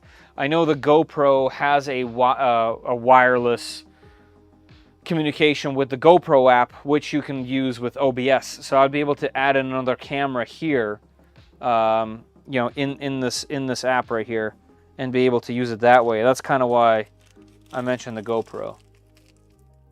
I find the Google Glasses irritating. I think you're fine personally. All right, cool. What you see, we see. Yeah, that's kind of what I was thinking, but it would shake too much. Maybe. I think all the new cameras are so stabilized. Like, they're stabilized so well. I don't think they'll shake, but I could obviously be very wrong. All right, as far as this cable goes, I do remember something about how it installs, but I think it's just blue cable. Blue upward is the only real thing, because this has to make contact with the bottom of the connector there. So, yep, that fits right in. Let's see if we can close it like this. We can. I should have probably put it in through here. Yeah, let's not do that. Yeah, let's do it this way. That's really not ideal. All right, let's do this. Get it going here first, and then back in that way. Now lock it in place and pull this through. Yep, like that. Okay. I just realized that's also not going to work. Oh, no, we'll make that work, because we can put it through here and then attach it. Yep. Okay, that's what we'll do. Let's set that here somewhere. Let's rotate this assembly so you guys have a better view.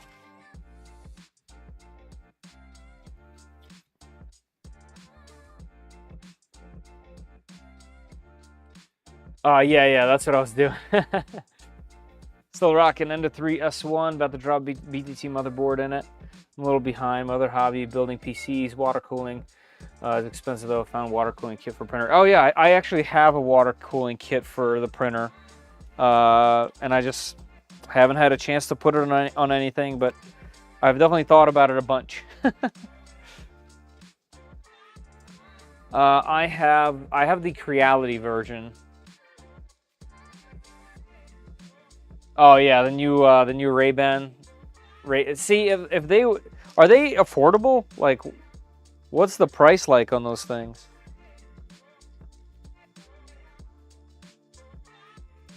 Michael, all the information is going to be in the Discord. Zumi is really the main person behind running it. I wish I had more time. I mean, I'm obviously involved as much as I possibly can be, but she's the one that's handling all of that kind of stuff. So I would check the Discord. That's where we're going to have all the details.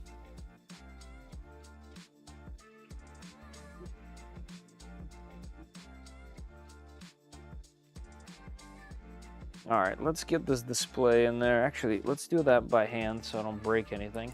$379. Oh, I mean, that's not the worst thing in the world. But yeah, that's pricey for something I don't necessarily just need. It would be cool though. I think it would be cool to have a POV view for building. And I do have more builds coming. I have the I have a 12-channel carrot feeder. I have the retro ANET build.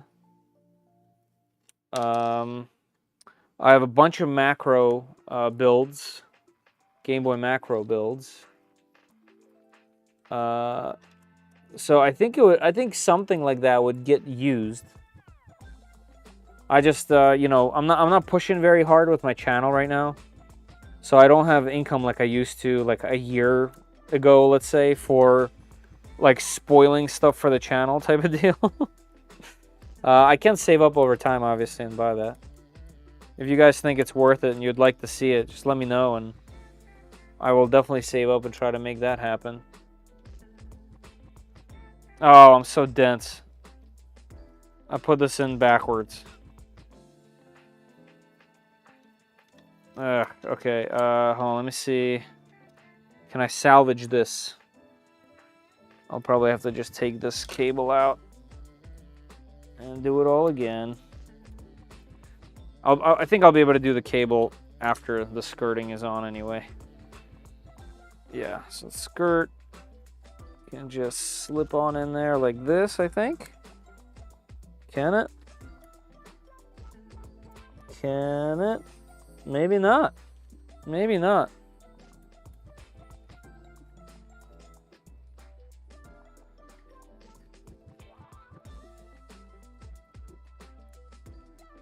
Maybe not. Oh, so that's what those holes are for. All right, so it looks like the display has to kind of be loose in order for this to go in there. Oh man, another plot twist. The other plot twist, let me get my hand free. All right, so the plot twist is, see how I have those ears on the outside of the display? They have to go towards the inside. So that's a double plot twist situation. So that has to come apart. Not a big deal, but it is something. Did anybody bring cake? No, but now I want some cake. Man.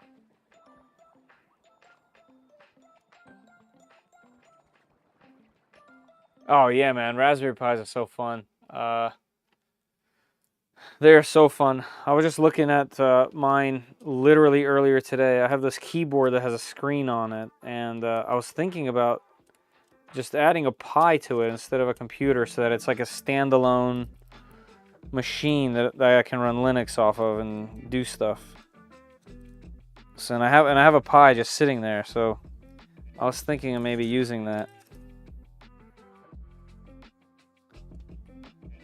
The BQ H2 print fan kind of sucks. I got a turbo fan, and it works fine.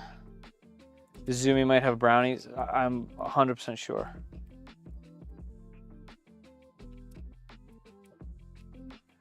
%100% sure that brownies are involved to some degree.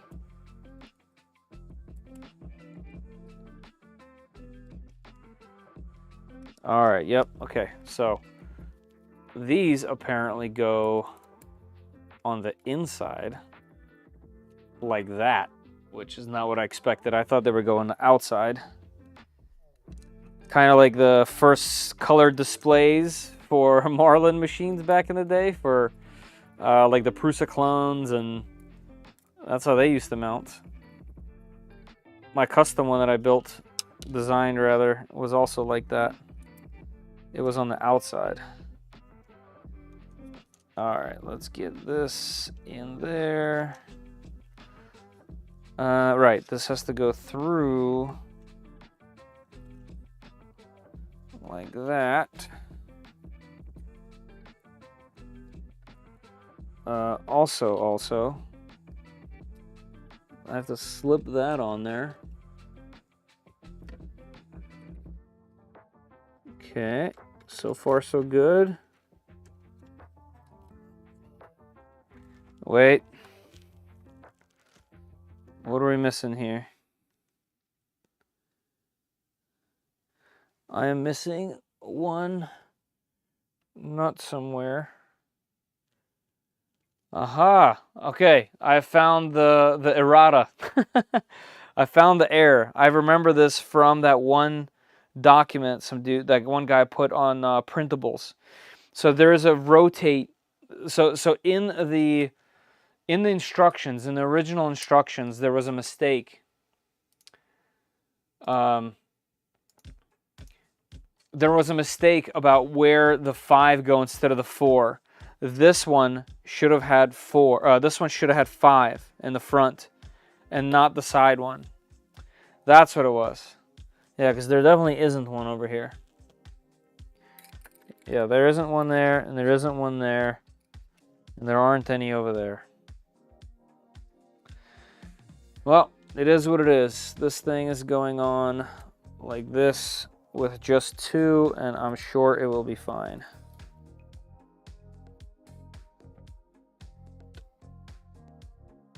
I'm sure it'll be just fine.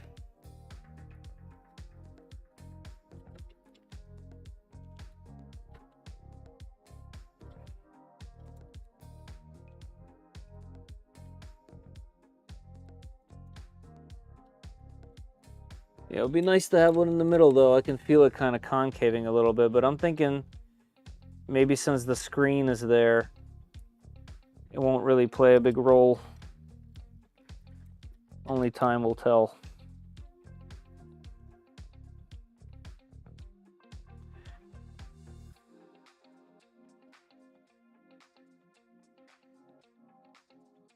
What kind of brownies? With Zumi, I think you already know. Is there a Discord channel for the live streams? If not, might be good to have one for interacting during. That's also, I thought about this. That's probably a really good idea. And I've thought, like I said, I've thought about it and just never did it. But it's probably a good idea to have a channel. For now, just put it into the main one. But yeah, like I said, with this new thing that I have, the display that I have on my keyboard, I can now have Discord open like in front of me instead of on a separate screen, and that's gonna help big time. I'll be able to chat and we can interact much more.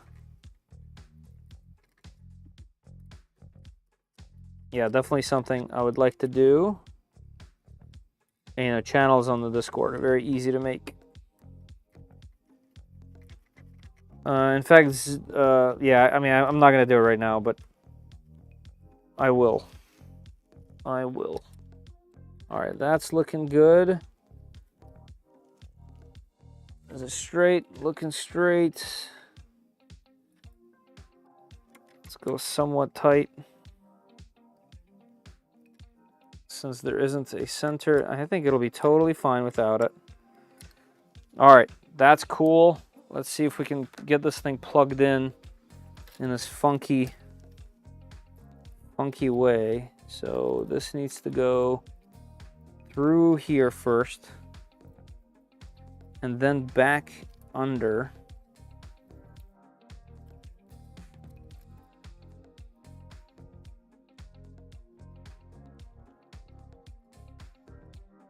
And this is definitely going to be tricky now. There's literally stuff in the way. Nope, got it. Let's do, where are they? Where are Here they are. The tweezers. Gotta be one of the most important tools is these tweezers. I use them literally for everything that involves 3D printing. All right, that goes in there. Super clean. I'm not gonna tear that off yet. All right, let me show you guys what we have here. So here's what I was doing. This cable, flat cable, has to run right there, and it has to go backwards.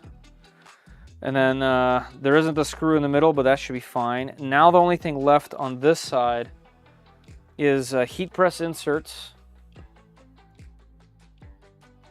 for these things, these little edges, and they get screwed on, and that makes all of the sides way more rigid and adds a little skirting. So let's try to figure that out. So it looks like this needs 2, this needs 2, this needs 2. Yeah, and I'm not gonna put in inserts through because I'm not gonna cover this. The reason why I'm not gonna cover this, the main reason, is I'm actually gonna have to have a second power supply that's a little bit larger than this one, and they have to stand up, and it's going to be almost flush with the feet. I might actually have to lift these up a little bit higher with a little bit of a riser so that I can fit the 2 in there. Because you can mount them on the back, but I don't want to. I want to have them enclosed into here. Also, I just realized that my chat is way behind because I didn't have it. On scrolling. Hey, 3D&T, what's up? What's up? What's up?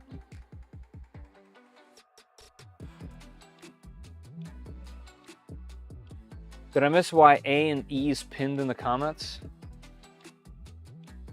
What you mean?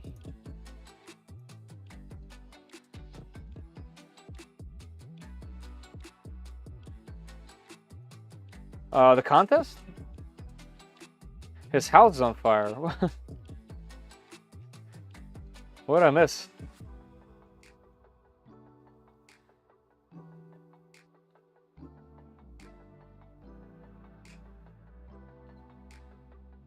Didn't notice the reorg in the background. Now I have to fire up a bigger screen. What do you mean? I think I missed the whole conversation.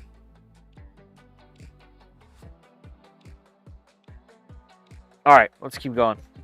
Man, the electronics base packed. It really is, Eric. It really is. And I'm trying to like think about what else I could have missed because I'm sure I did. But it also looks empty a little bit because a lot of the wiring is CAN bus, right? That would have been a ton, and the sensors and all that sensorless. So I think we should be okay there. All right, let's get these things done and on, and then let's double check quickly the wiring, and let's do the first fire up. What time we got? 10:50. I think we're making good time.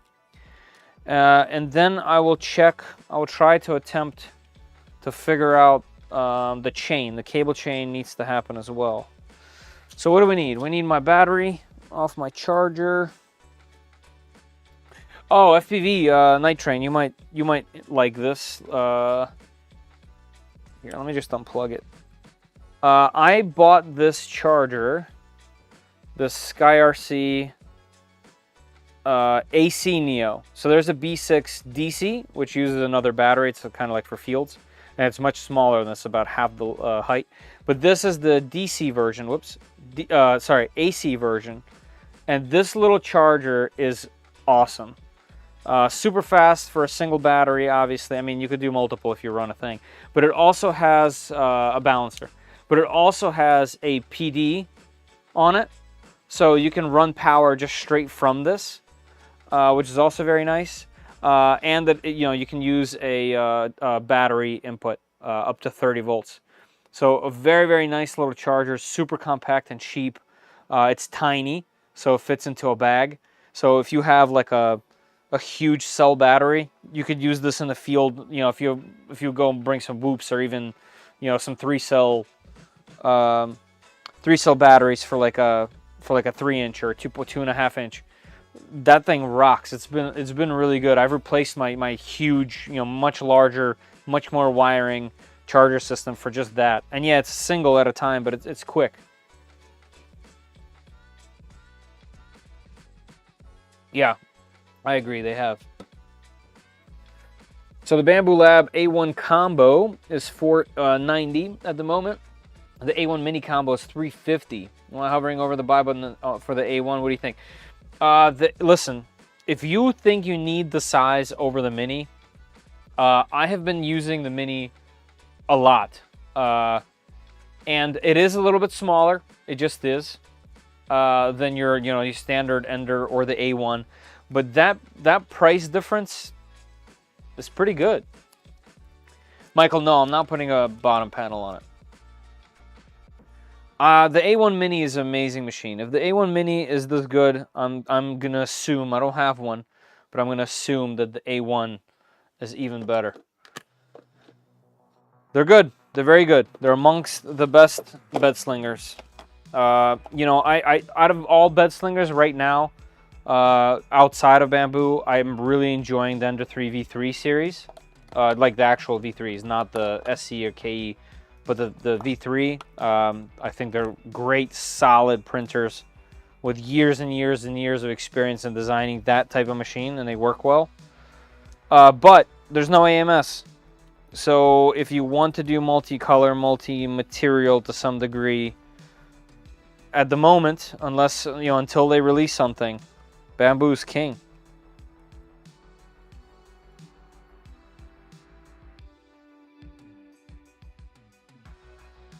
Yeah, that's another thing, actually. It's a good point, is I have been running the X1C and the A1 Mini a lot. A lot. More than anything else at the moment outside of my V0 over here that I print a lot of the ASA on. And I gotta say, the A1 has been flawless. I've had 3 separate occasions where some nonsense has happened with the X1C and I've had to take it apart, or the AMS apart. But the A1 Mini, I've had nothing. It's just been solid and works really well. It's just good. Any printer unboxing, Keith? No. No, I don't have anything lined up at all. That's what I'm saying. I've been kind of just enjoying printing and working on my own designs and projects, and and I'll continue doing these builds. But yeah, no, I don't have any printer builds. I don't have any printer unboxings. I don't even have anyone contacting me about any machines or anything. I have been trying to reach Soval and FL Sun for quite a while, but nothing's moving. And, at the moment, I'm okay with it.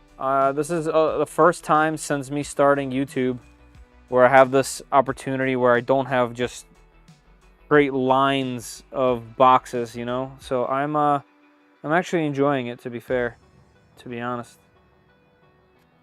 I'm really looking forward to my DS Lite / macro builds. That's been probably one of the most fun projects that I've ever done myself, as in, like, not someone else's kit or not someone else's design, like mine.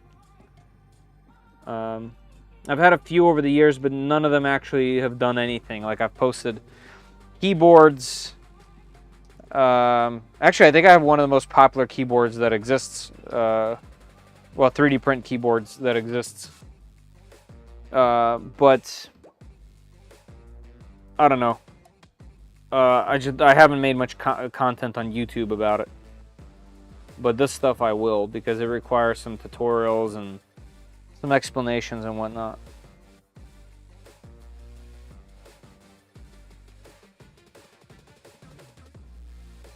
I love inserts so much. They're the best. They're the best.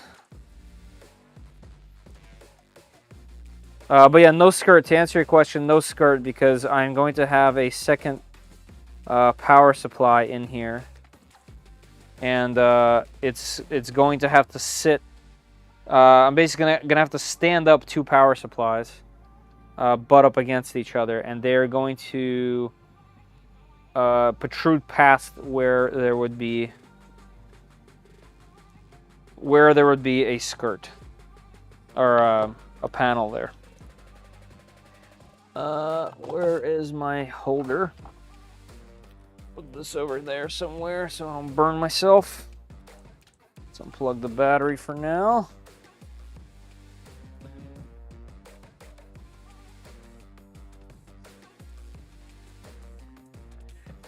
Minder's collecting dust with 2 bamboos at hand. Right. Yep. Small issue with the AMS unit, but I think it's a side spool mode that's binding them, pulling the filament out. Oh, on mine, I've just had filament get jammed in the bottom of it. Both times were on bay 3 on my main AMS, but not with the same filament. And then the third time, I had a clog in the not in the extruder, just past the extruder, in the throat of the what's it called, the hot end. So I had to take the hot end apart. So those have been my 3 bamboo issues so far.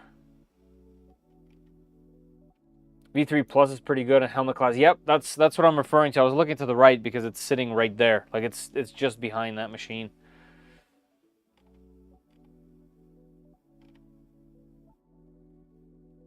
That was my first 2 years on YouTube. I had literally I had a side room with just printer boxes, just waiting.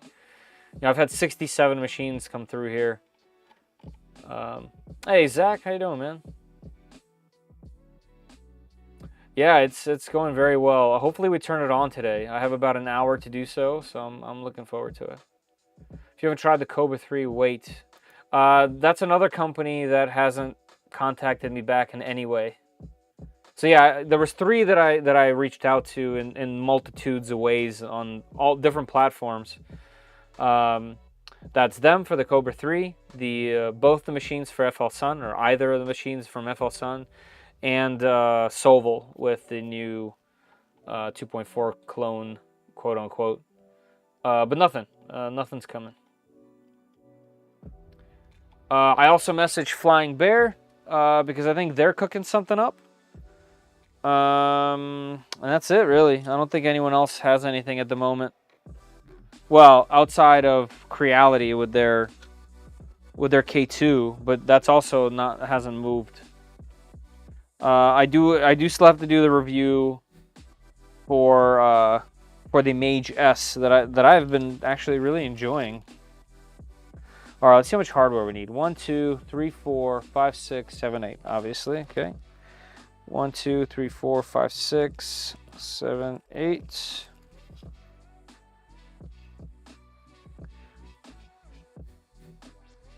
So normally it uses an M3x8 to secure the side. Oh yeah, that's okay. I know it'll go past where it needs to go, but it should still be good.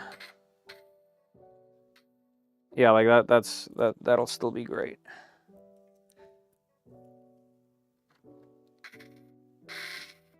What are we stuck on here? Ooh. This one, I think this piece of ASA has shrunken a bit. There it goes.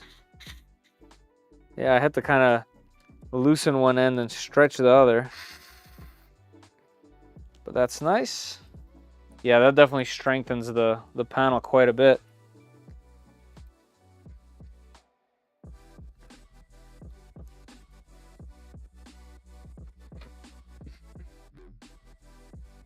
Cool. Adds a nice little accent to it. Looking good.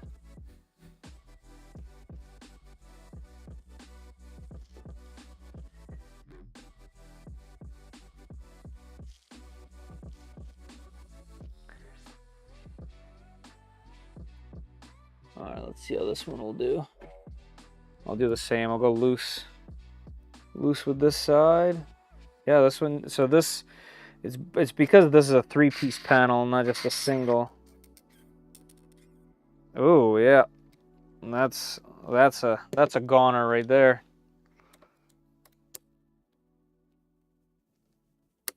Oh yeah, I don't like that. Well, we're leaving that cross-threaded in there. That is not coming out, and that's okay. I'll deal with that later. That's definitely a downside of this Hodo screwdriver. It is so freaking powerful. If you're not careful, you are stripping something.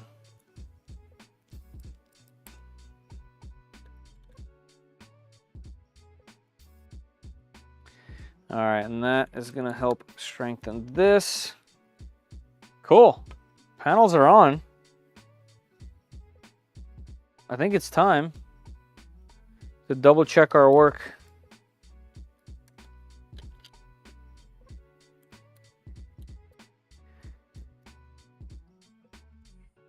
To double check our work and fire it up. I'm going to see if I can pull up that one photo.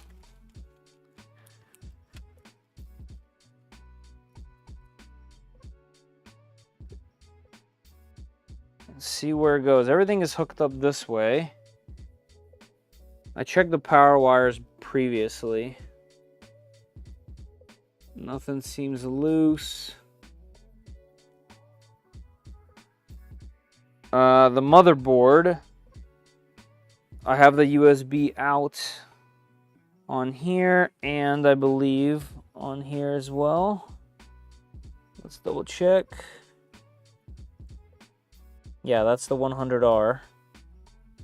Okay, so both USBs, both the EBB36 and the motherboard don't have the 5-volt jumper anymore.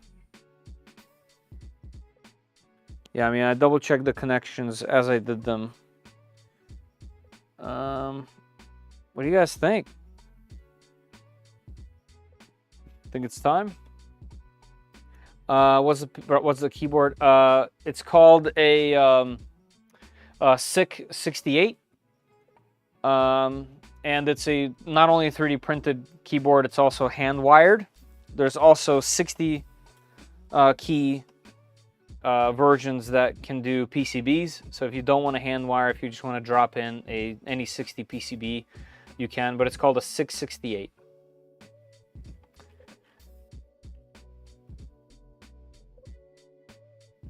Elegoo, I haven't talked to Elegoo for a while, since my review of their larger machine. Maybe we should message them for you. I mean, you know, if you really want to go out of your way, I would really appreciate it. But at the moment, I'm not jumping out my shorts to go, you know, to jump through hoops to get anybody. Like I said, I'm kind of just enjoying the projects. The new Centrion. What's that? Oh, yeah. The Core XY machine. Reach out to Elegoo. Not a bad idea. Not a bad idea. Centauri.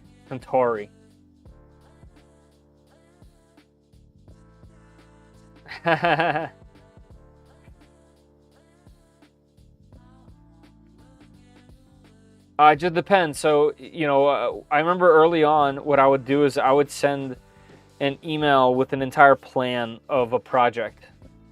And that worked most of the time. I would like tell them exactly what I was doing to the T, and they enjoyed it. Nowadays, I haven't had to do that in a while, but every time I do a video, obviously I have to print things in it. And especially recently, I've been trying to incorporate the projects back in. So that would be ideal if you give them an entire like itinerary.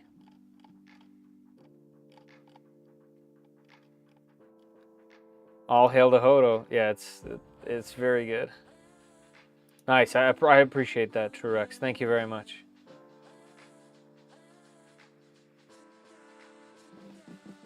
I'm forced to be up for at least the next 4 hours. Perfect stream to chill while I'm over here breaking stuff.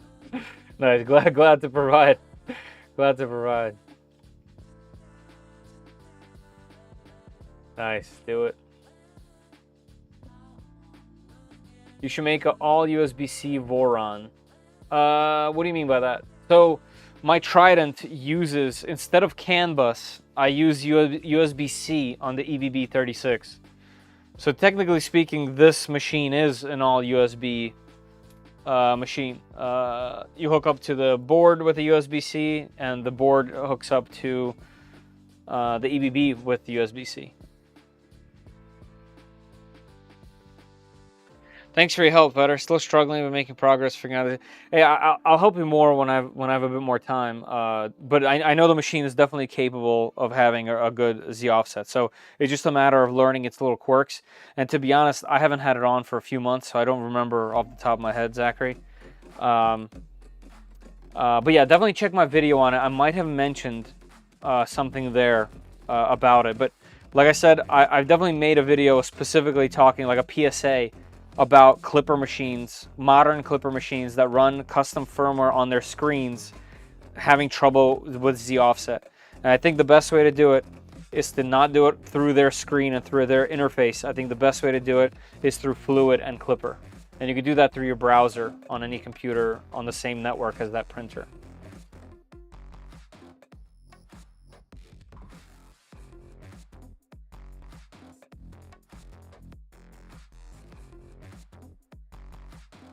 Crowley said I need to stub my subs up.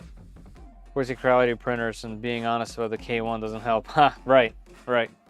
I mean, to be honest, they tell me that all the time, and they have told me all the time in the past. So they definitely do that. I definitely had trouble getting some machines. Even the Mage S, I had to like give them some ideas and plans around because they didn't think that I had what it takes to push it to some degree, which, to be fair, I haven't yet. So they're right to some degree. All right, I'm flipping the machine over.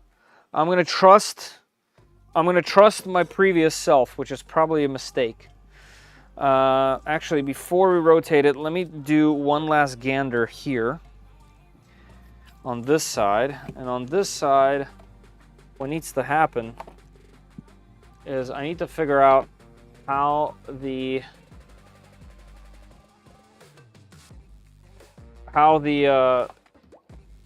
guy, how this chain works, and if I have enough cabling to even have it there. Trying to clean a little bit as I go, otherwise the clutter will destroy me. OCD is fun. Okay. Oh, this bag wasn't trash. This bag was hardware, which I will need some of to put this on, so I gotta wait. I also have these caps out because I totally forgot that they exist.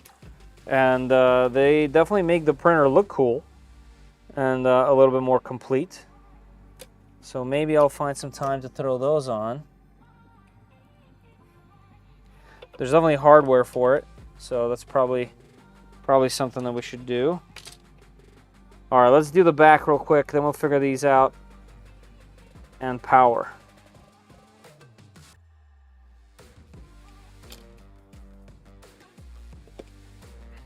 All right, so there's this piece to go, I believe, on this side. It can't be like that. It has to be like this. Well, let's see. Not OCD, it's CDO.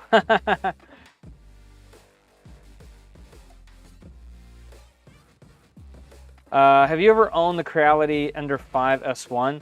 There is an Ender 5 S1 right down there in a box, and I've never opened it.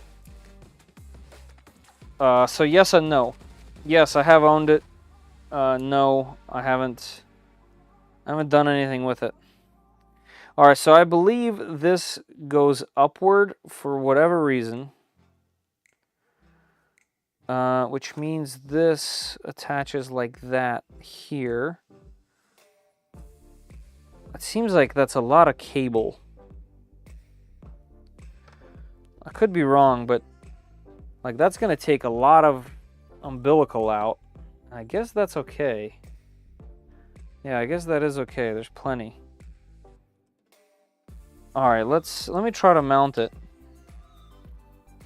And this is gonna need 6 mil hardware, isn't it? I don't have that many. Yeah, 12 is too long. 8 is even too long. That needs 6. Let me see what I have. I'll check my other one.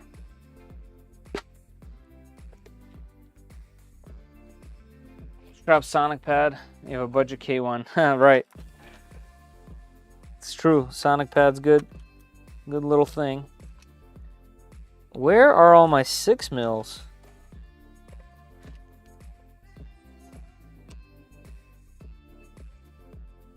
Can you send me a DM on Discord and I will replay with the configs? I can. What's your... Is your name the same? Let's see. Direct messages plus. Let's see if it's the same. True Rex, no. What's your Discord name? I got a secret I need to share? Well, I don't think it's gonna be a secret much longer.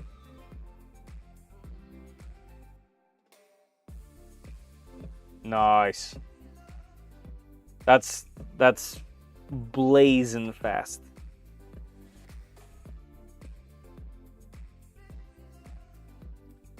True Rex, I don't see you on here. I think you have to join our Discord. Yeah, I can't select you to direct message. If you're in the Discord, oh, I see. Okay, I see you in the Discord now. Here, I'll message you now. Hey. There we go. Cool avatar actually on there.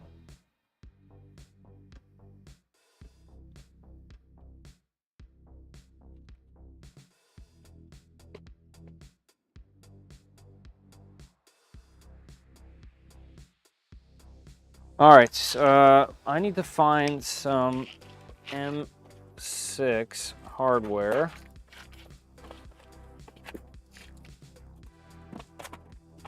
Let's get my giant bin out again.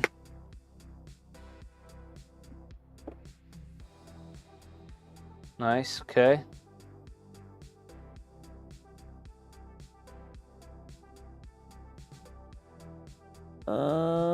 Oh man, I don't have any button heads left. Dang. What the heck? Here's one. Okay, got one. There's 2. You know what? 2 is better than none. Oh, here's another little guy. 2. We'll use this one. Always keep your scrap hardware. Always. Actually, there's a really cool sorter that's out there now. Did you guys see that? There's a Gridfinity sorter. I actually need to print that big time because I have bags and bags and bags of unsorted hardware. And like it's, you guys can see I have boxes of them and bags over here. And I would love for them to be sorted. And doing it by hand is such a pain, so. CAD shows 2 for the chain. I have 3. I have the triple chain. I just took out 2 just to use 2, so. That's what I'm gonna do. I do have enough though. Nah, we don't need 3 on the chain. Sorry, 3.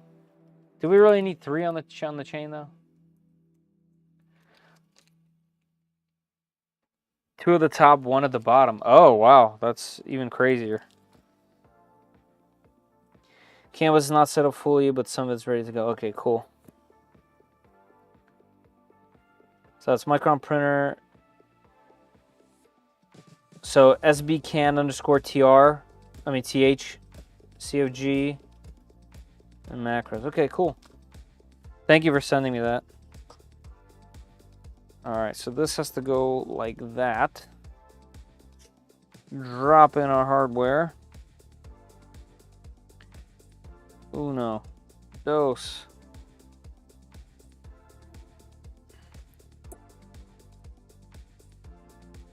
Oh, this is kind of hard to get in there. Yep, dropped it instantly. Cool. Okay, and drop the second one. All right. We are off to a... Oh, and I dropped the whole chain now. Amazing. Oh, man. Great start. All right, let's try this again. Okay, you go in there. Let's go through the chain like this. Let's go up and dropped it again. Awesome. I'm crushing this assembly game. Aren't you guys glad you're watching a professional printer assembler? Oh my God. All right, let's step away for a second. Let's find the other piece of hardware because I only had 3 of them. And I like genuinely actually need it. Can you pull the printed part off, attach it? I can't because I have a cable running through it. And it's already on there. Great, I didn't pay attention to where it fell.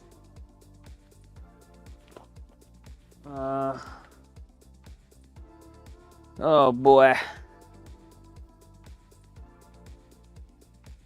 Don't mind me, I'm just I'm just on my floor looking for a bolt.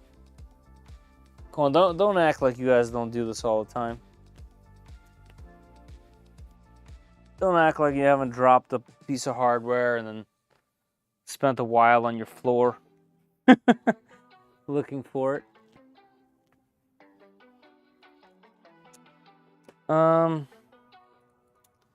Okay. Fine. You keep it, Floor. I will find you when I vacuum. I did it 37 times today. I have kids for that. Mine's asleep, otherwise I'd go get her. Do it every day at work. Look under the printer. I did. Alright, I'm not going to drop it this time. Watch. This time is different.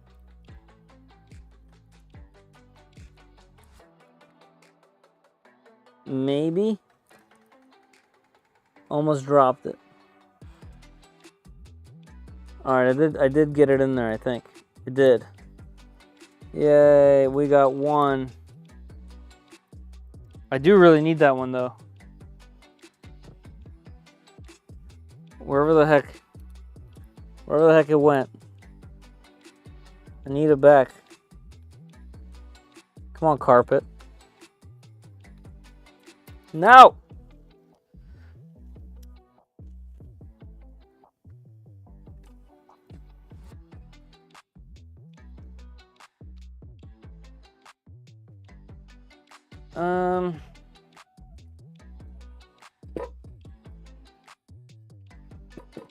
No, it's not in there.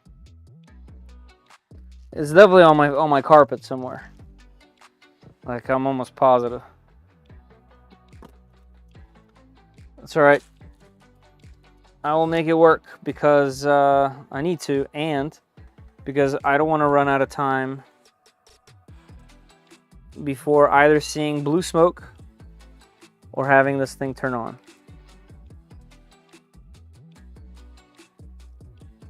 How much time do we have? Okay, we got like 40 or so minutes. Think we're in.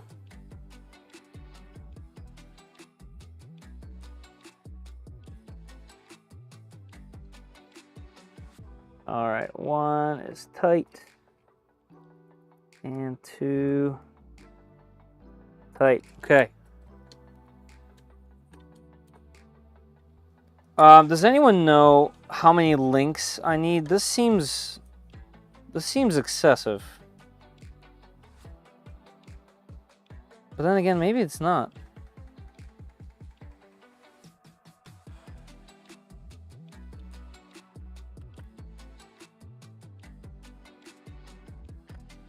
All right, for this one, need to go into here. Don't you have one of those telescopic magnet thingies? Definitely. I definitely have one. In my garage. I definitely have one in my garage. Alright, this one should be easier at least.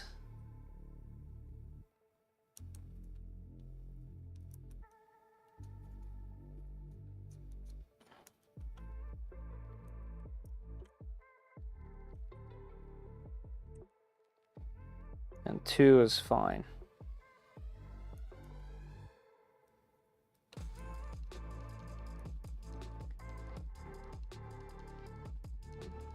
I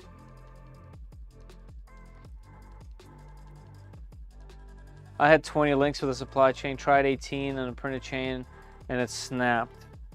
Let's see, 1, 2, 3, 4, 5, 6, 7, 8, 9, 10, 11, 12, 13, 14, 15, 16, 17, 18, 19, 20, 21.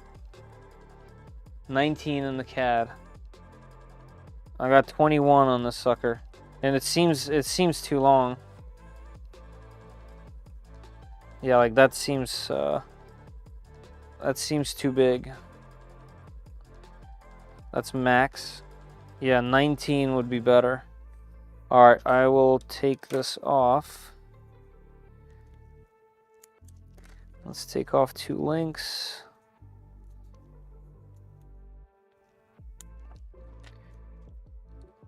That CAD is for a 180, right? Oh, I just broke that piece of... I just broke that.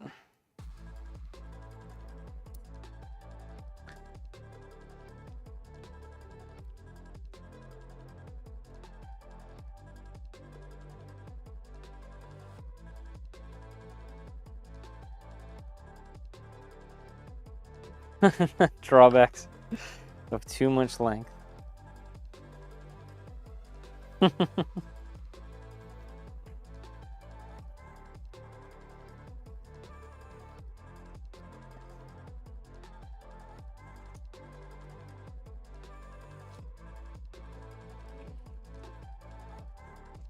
Okay, nice. Michael, thank you again. With that chain, you can bend it further than the printed version. Okay. Yeah, I mean, we'll see what 19 does, especially because I broke one. And we will go from there. Luckily, because I don't have any of those sensors in here, there's very little actual cabling going in here.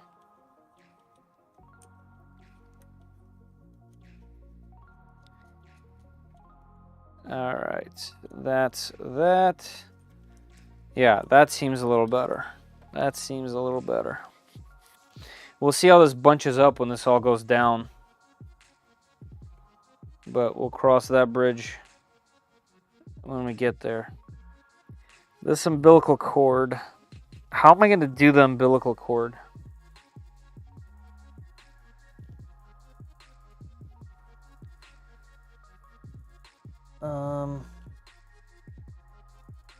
So the umbilical, it's pretty thick. I don't think it's going through this cable chain, right? Or is it? Is this cable going through the cable chain? I guess it is. It has the space. When you just want your printer to print. I don't know. I want to print another printer.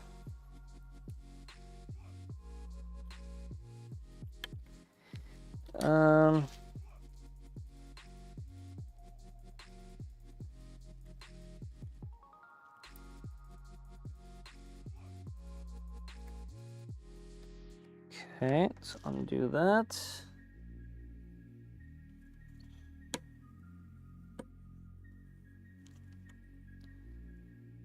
Don't break. Thank you.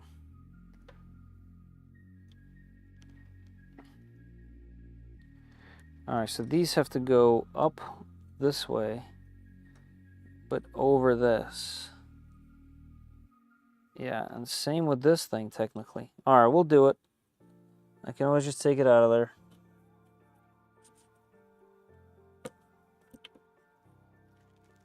Okay. Now we open all these little guys. Also, this. How do I deal with this? Oh, this goes all the way up.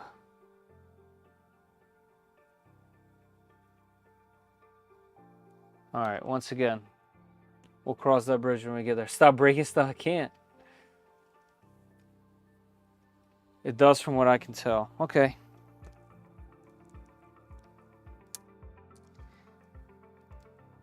All right, now we'll just pop the chain open and start feeding this cable.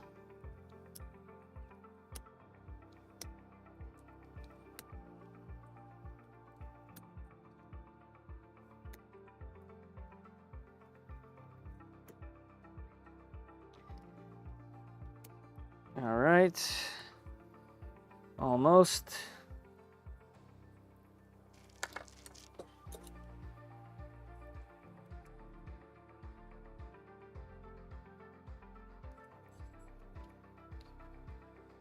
All right, chain is almost open.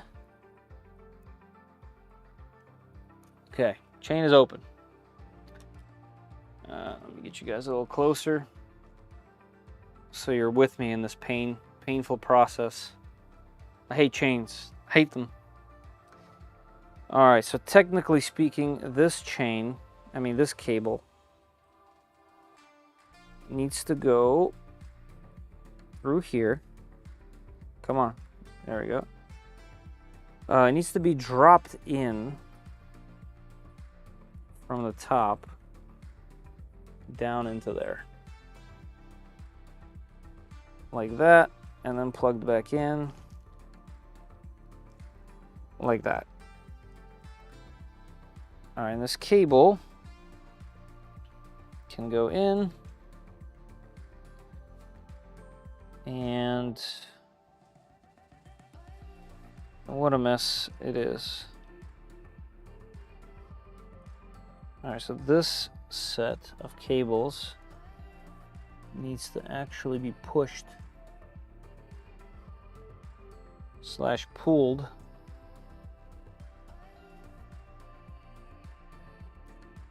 all right. Okay.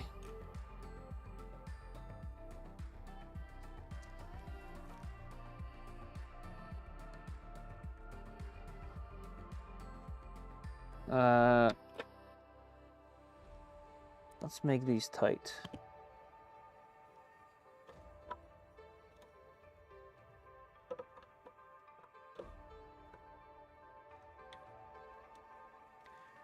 What's happening here?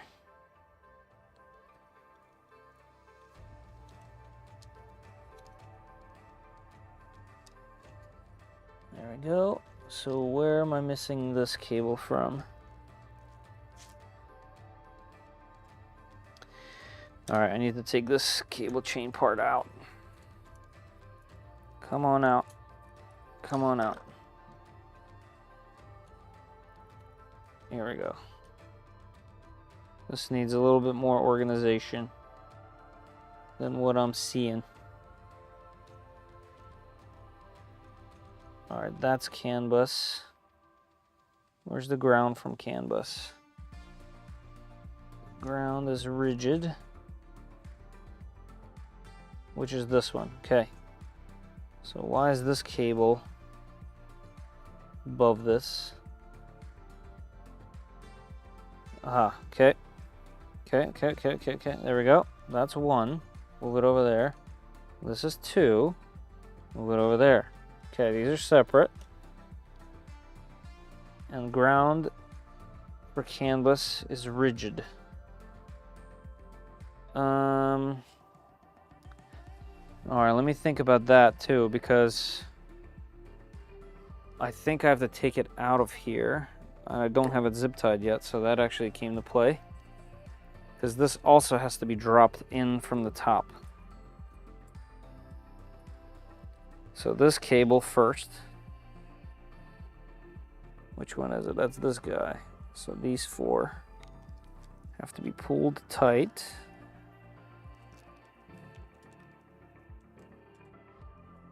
Okay, right there. Right there. Now we can do the CAN bus cable. All right, and that has to be dropped in like that. And then, once this is in there, like this, it has to bend a good old 90 degrees more. Quite a bit more. Like this. And then go to the tool head. Which is a bit messy, but it's also never going to be in this position this high, so that's okay. All right, and now for the final trick, it's this cable. And this cable is interesting. This is the highest it can go, but then if this cable goes up, all right, how do I mount this cable, guys? This one, the Y motor. How do I put this into the cable chain in a way where it's not going to get snagged?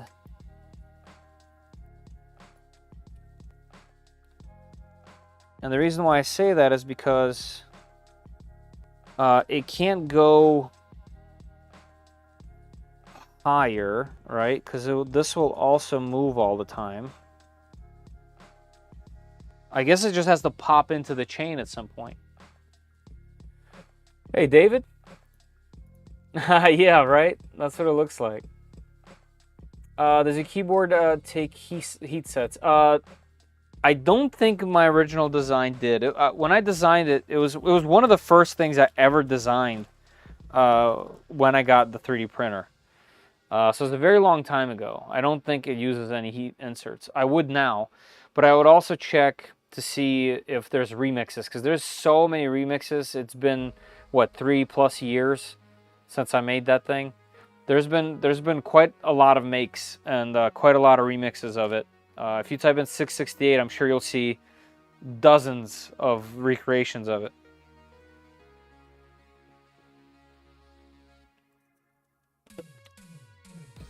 All right, I have less than 30 minutes. Let's get this done. Run it up under the rail and over to the other motor. Use a channel cover to hold it and run both wires in the chain from the same location. I see what you mean. So on the bottom, there's space to do that, and then upward.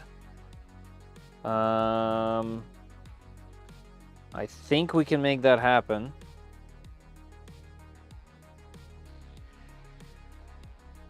And I think there's just enough cable to do so. My only worry is that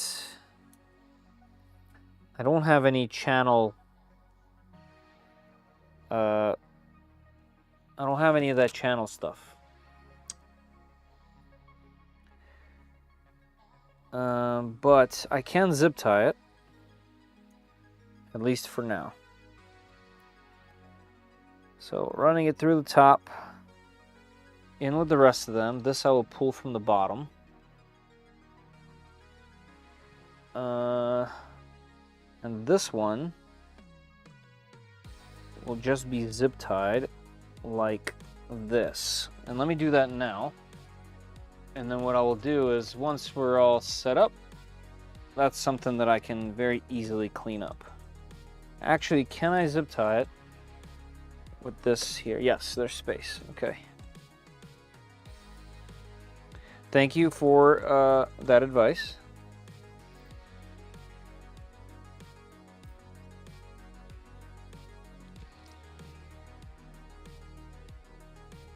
It is sound and solid. All right, don't cut the wire, cut the zip tie. And we'll do this again over on the other end over here. And we'll stuff that into the channel.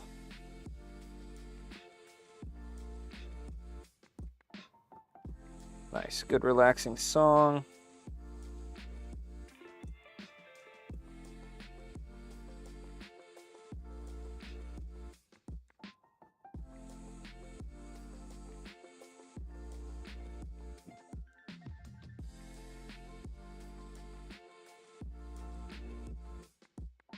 Yep, there we go. Got that in there. Here too. Tighten that up. Put that down here. And cut. Cut the zip tie, not the cable. Okay. All right, then we can close this chain. Did I mention I hate chains?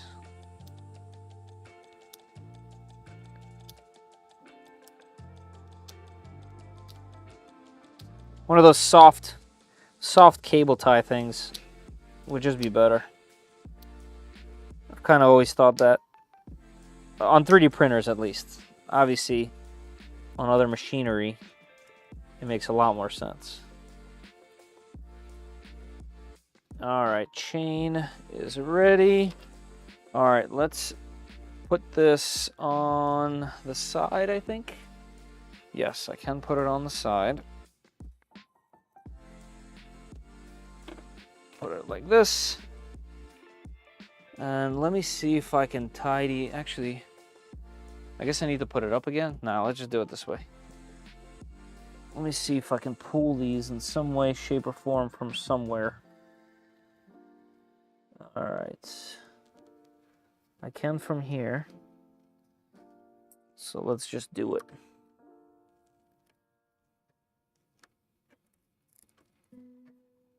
All right, here's one.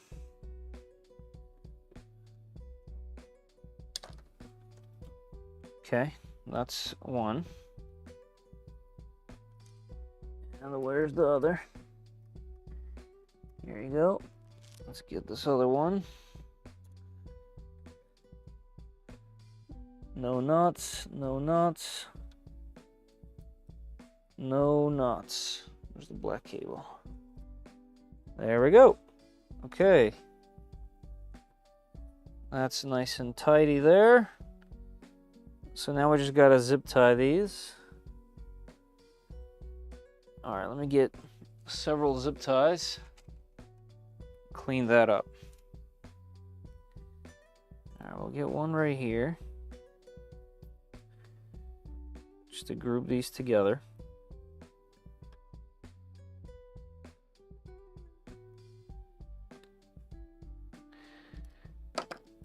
All right, and then this. Oh, how'd that cable get in there?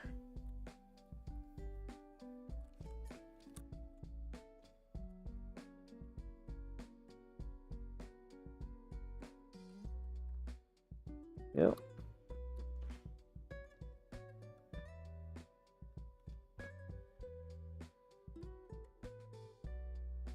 Let's wrap that up. Nice and neat. Like this.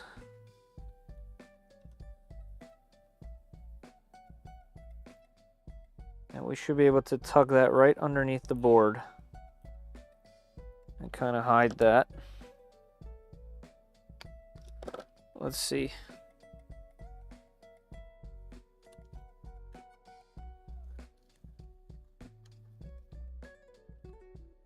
Yep, the only thing we should be able to see, if I did this correctly, it's just this.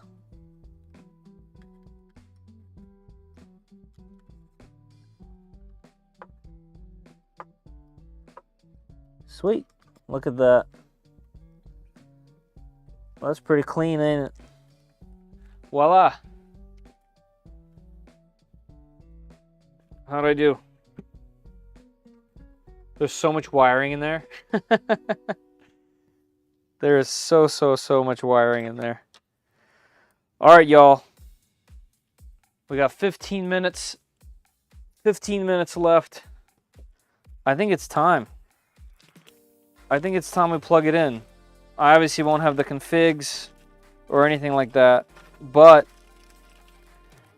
if it powers up and the screen lights up, we should be able to access it. Oh wait, I shouldn't have put this away. I still got those covers to put on. All right, we'll do that after. But technically speaking, you guys should be praying for me. I need some prayers. Let's lift up the table so I can stand without bending it over. Yeah, hashtag no magic smoke is what I want to see. I was about to catch up with the chat, but there's so many messages since I've been working, I'm not gonna. Let's do it.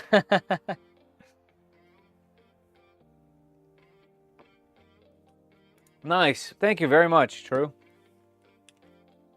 All right, it's down here now. Awesome. Thank you very much. I will definitely be messing with that. Use electrical tape to hold it in the channel on my Micron. Yep, probably a good idea. Probably a good idea. Fingers crossed. Thank you, Steven. I need it. Thank you, Catrum. If you comment out the inches in the and the includes in the config I sent it to you, it should start up. I think I have a base model in there already. True, like from doing the CAN bus on the board. Since we had to flash it. All right, let's let's YOLO it. Let's YOLO it. All right, I'm hoping this cable. I'm hoping this cable is long enough, because some of the more recent machines, especially the bamboo machines that I've gotten lately, all the cables have been so short. Let's see. All right, we don't need that. And 5-foot cable. All right, better than 4 or 3.5 or something. All right, and also this cable is very thick, which I like. I like. Let's go through the table on this one. Through my table grommet that I have here. Drop this cable in there. And let's plug it in right here. Actually, let's unplug this nonsense. What's this? No, we need that one plugged in. All right, so this guy. All right, we're plugged in. We're wired up. Will this reach? This way. Will this reach? It does. See that? They give you a good cable. Guys, remind me. Actually, I can look right here on the plug.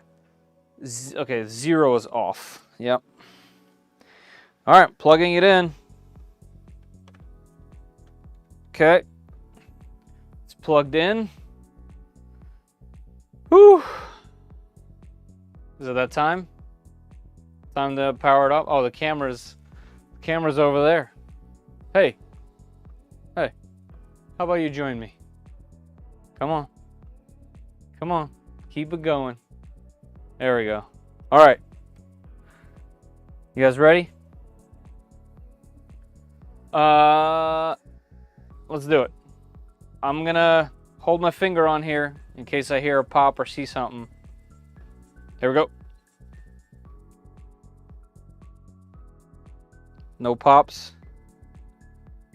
No smoke. We got a white screen. Big Tree Tech logo. EBB's lit up. The sensor is lit up.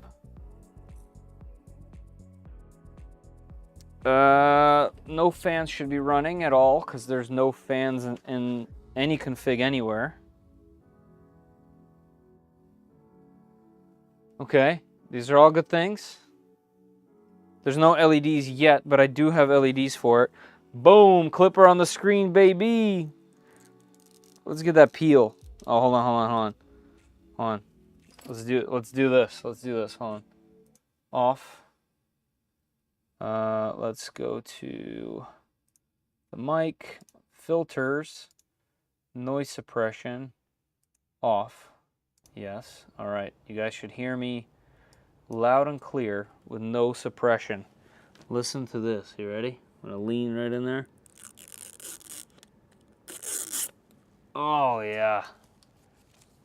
Was that worth it or what? Let's put the noise suppression back on. Okay, that's back on. Music back on. Yes. We did it. Another Voron. Another Voron. How cool is that?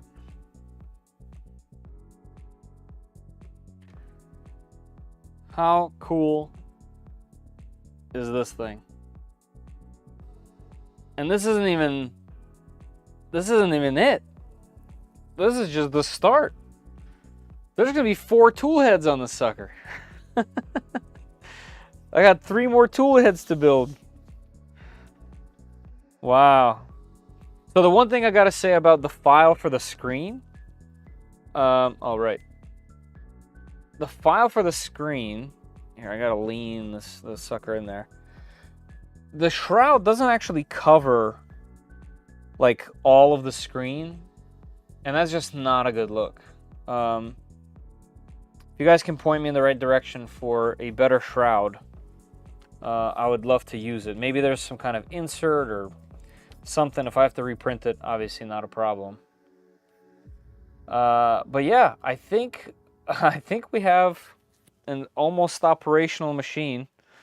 Obviously, there's still a long way to go. There's still a lot to do. Programming is definitely one of the most difficult parts of these builds, at least for me. So I know that's going to be a challenge. I've also never had a 2.4. So that plays a role. That's definitely going to play a role. So my experience is limited. Why is there 4 on that side? What is that for? Let's see. I'm trying to get these nuts in order.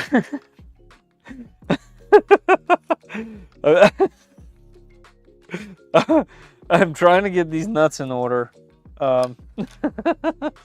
There's 0 chance of saying that without laughing. So that I can put these guys on there as a kind of final touch for today. And let me guess. No, the 8 should be perfect for this. 8 should be perfect.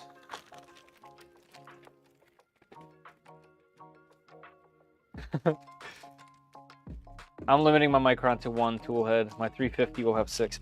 Yeah, I mean, as much as I would love a larger one,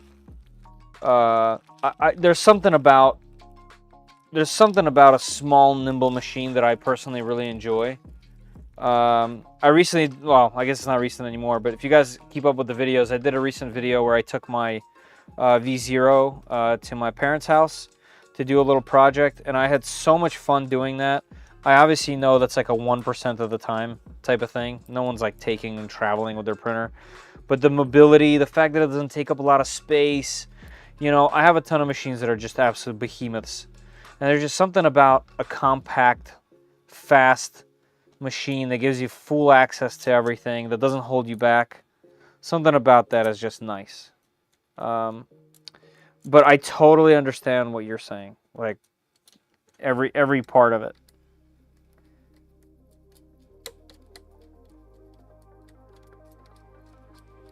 All right, that is looking good as well. That is a nice little touch right there. Just adds that little bit of flair. Guys, does anyone know why there's 2 more extra nuts up top there. These extra nuts are gonna drive me crazy.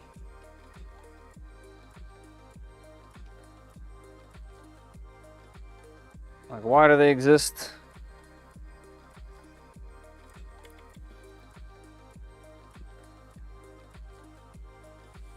Who put them there? Let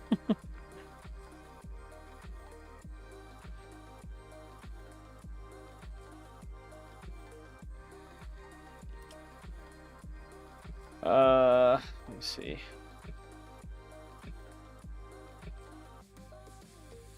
One of the macros I sent you will do quad gantry leveling. Nice. So there's going to be some other things to that, right? Since I don't have any sensors, I have to do sensorless homing. So that's something I have to figure out first before I home.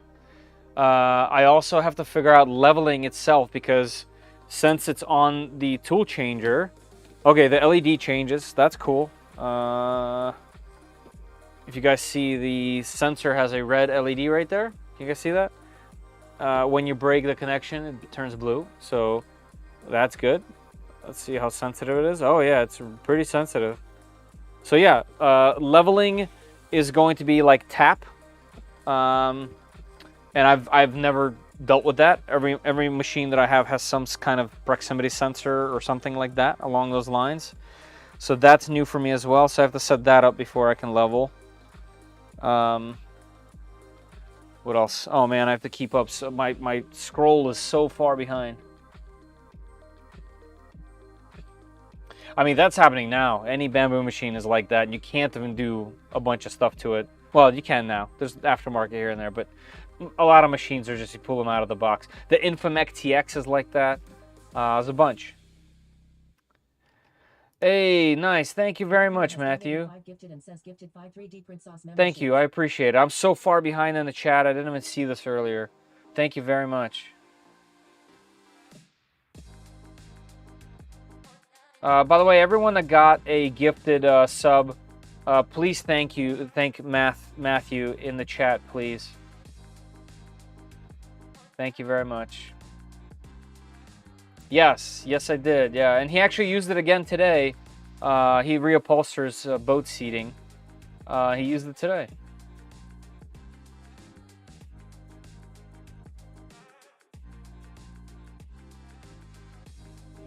Hey, Ignis, you think it looks weird? It almost looks like a circuit, like an unfinished circuit board or something. Kind of cool. You putting a filter in it? No, probably not this one. So this isn't going to be on my primary ABS ASA machine. I already have plenty of machines that do that. I mostly want this to be multi-material, as in it's probably very likely gonna do the same stuff I do with the bamboo machine, except occasionally I'm gonna do the same thing with ABS and ASA. But I'm not sure it's gonna have filtration. I'm gonna have to focus on cooling first, I think.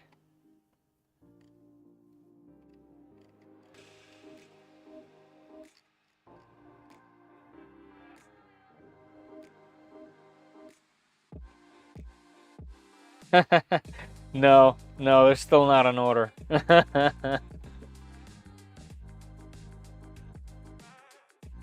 No, I have carry handles that are going to go on the sides.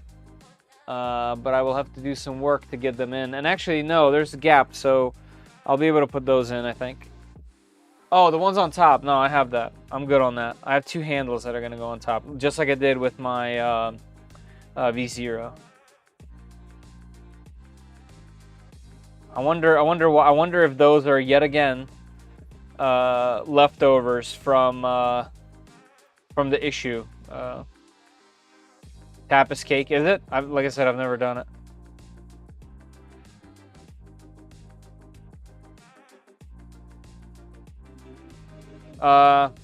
Yes and no. My old one did not.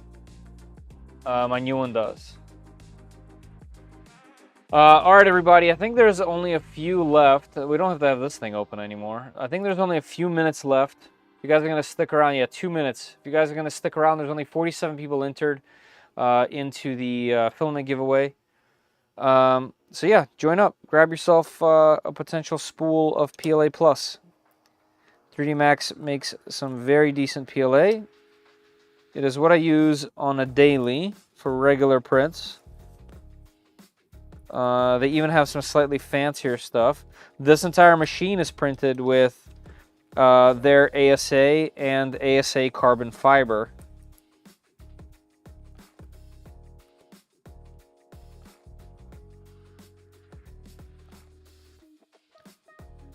Fun fact.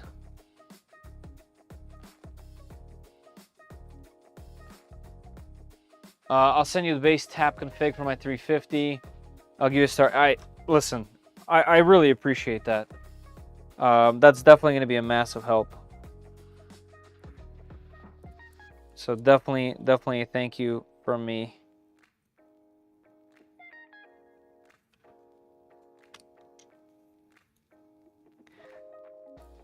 Yeah, I wonder what these two nuts right here are for. They're definitely going to rattle. So I will probably have to take these little covers off and hide them underneath of it. I was trying to think, maybe it's some kind of internal spool or something, but no, there's nothing there. Oh, it's probably for side, some kind of side auxiliary fan, maybe? But why would they have that there now? So yeah, that's definitely going to be unfortunate. That's going to be in the way. I'll have to hide those. If you don't know how your two nuts are for, we can't help you. That is a factual statement. I should know what they're for. I got the roll I won a few weeks ago. The color's so nice. I got a fluorescent orange. Nice. Yeah, I actually just recently printed with fluorescent orange. That is a good color. Transparent. And it just looks nice. It has this like very vibrant color to it.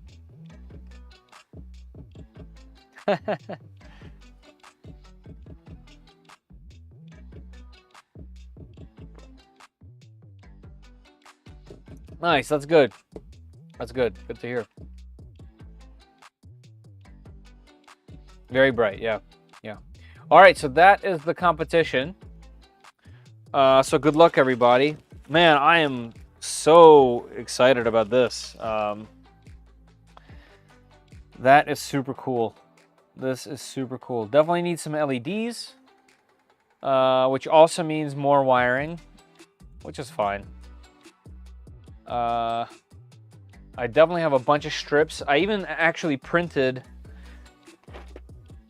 I even printed 1,000,000 of these things.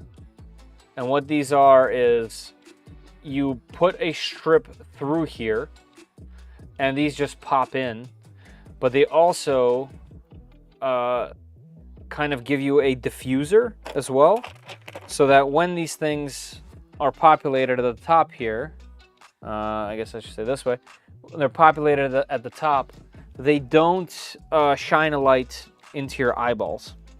So I definitely have a ton of these things to put up there. So when a time comes, I'll have that. We have a spool holder with some built-in rollers. We'll put that somewhere at some point. Right, I need the PTFE holder, which is also somewhere in here. Oh yeah, I guess we could put the rear panel on. Yeah, but I think we'll just do all the panels later once this thing has motion. Yeah. Well, nothing lit up, so that's fantastic. I'll clean that up after. Clean this up after. Let's hang all these tools and do our giveaway. Gotta run a clean shop. Gotta. All right, this is the last thing to put away.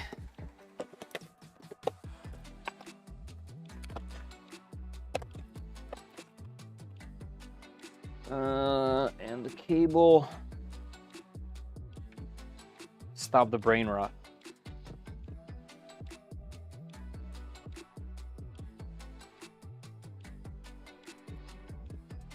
All right, y'all.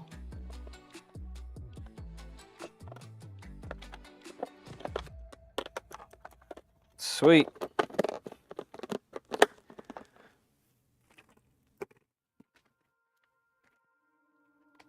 Caroline. It's time. It is time. Let's put this down here, this down here, this down here, and let me rest this lower back. Oh, yeah. Come on down, tabletop. All right, let's do it. You know what I can do this time? I can bring this gleam.io page down here on my little display that's on my monitor.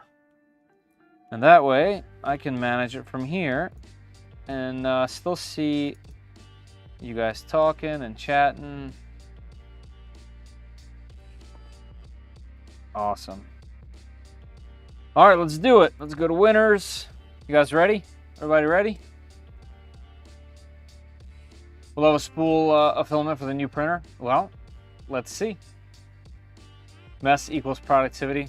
Sometimes I can't, my brain is wired differently. When there's a mess, it means I'm not done. And when I'm not done, I feel like, you know, I feel just hectic and like I won't be able to do whatever I need to do if it's not done. So everything has to be in there, like everything is like this. Like everything has to be perfectly lined up and set up and laid out, or else it's over for me. I mean, you guys see I just built a printer out of a Tupperware and a box.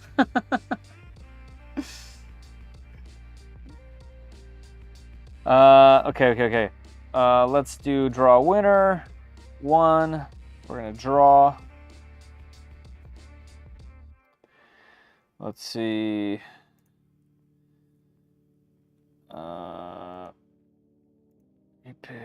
Repick. Someone didn't answer the question. Come on, guys. What are you doing? There we go. All right, we got one. Are you in the United States? Yes. Did you answer the question? You did. Your answer was Bamboo Lab. The question was, I don't have it like in front of me. It doesn't tell me, unfortunately. But the question was something along the lines of, what's the most exciting thing right now in 3D printing? Could be a project, could be something you're working on, could be a machine, could be some technology, whatever it is. What's the most current exciting thing? The answer was Bamboo Lab. So that'll give you a clue.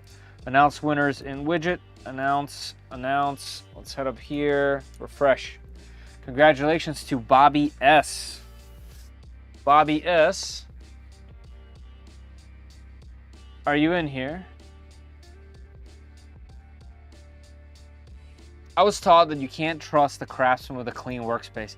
Hey, that might be true, but even when I like work on my cars, I'll have the entire damn car apart and everything will be put away. Like, it's the way my mountain bikes, all my mountain bike builds, my mini bike builds, I've had my motors entirely apart and everything is just in their own spot. I can't, that's just how I function.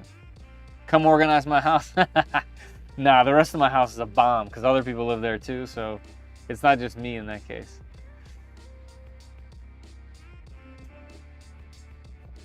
Is it?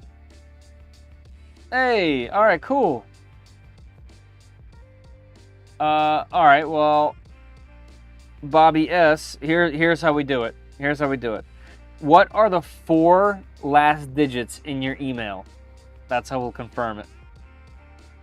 What are the 4 last digits of your email?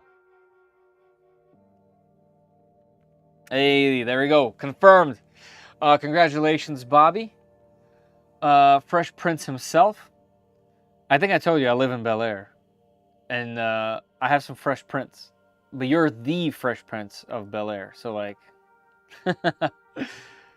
I think you know the drill, but I'm going to tell you anyway, and please confirm when I'm done in the chat, okay? So here's what you need to do to get this, all right?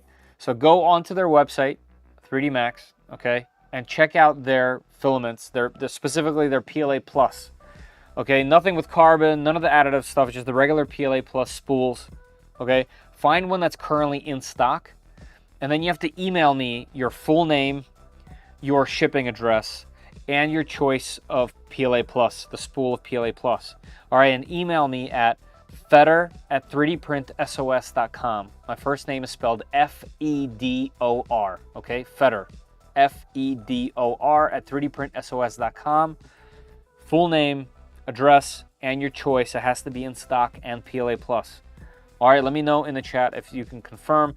If you forget the email or whatever it might be, you can get the email on my YouTube channel in the About section. All right, in the contact area.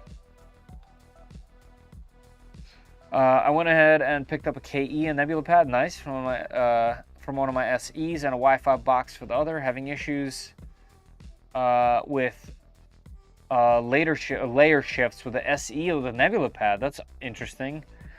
I wonder if some profile is not quite right, or maybe it's a physical issue, like a loose belt of some sort.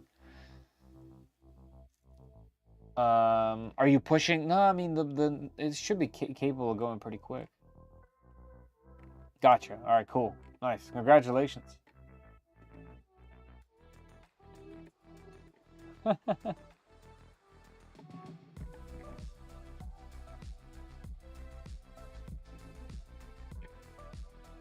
One thing I do want to do is check, I don't remember where, but let me see if I have it bookmarked. Printers, did I put this thing in there already? I did not. What was the IP address here? Menu, network, 238.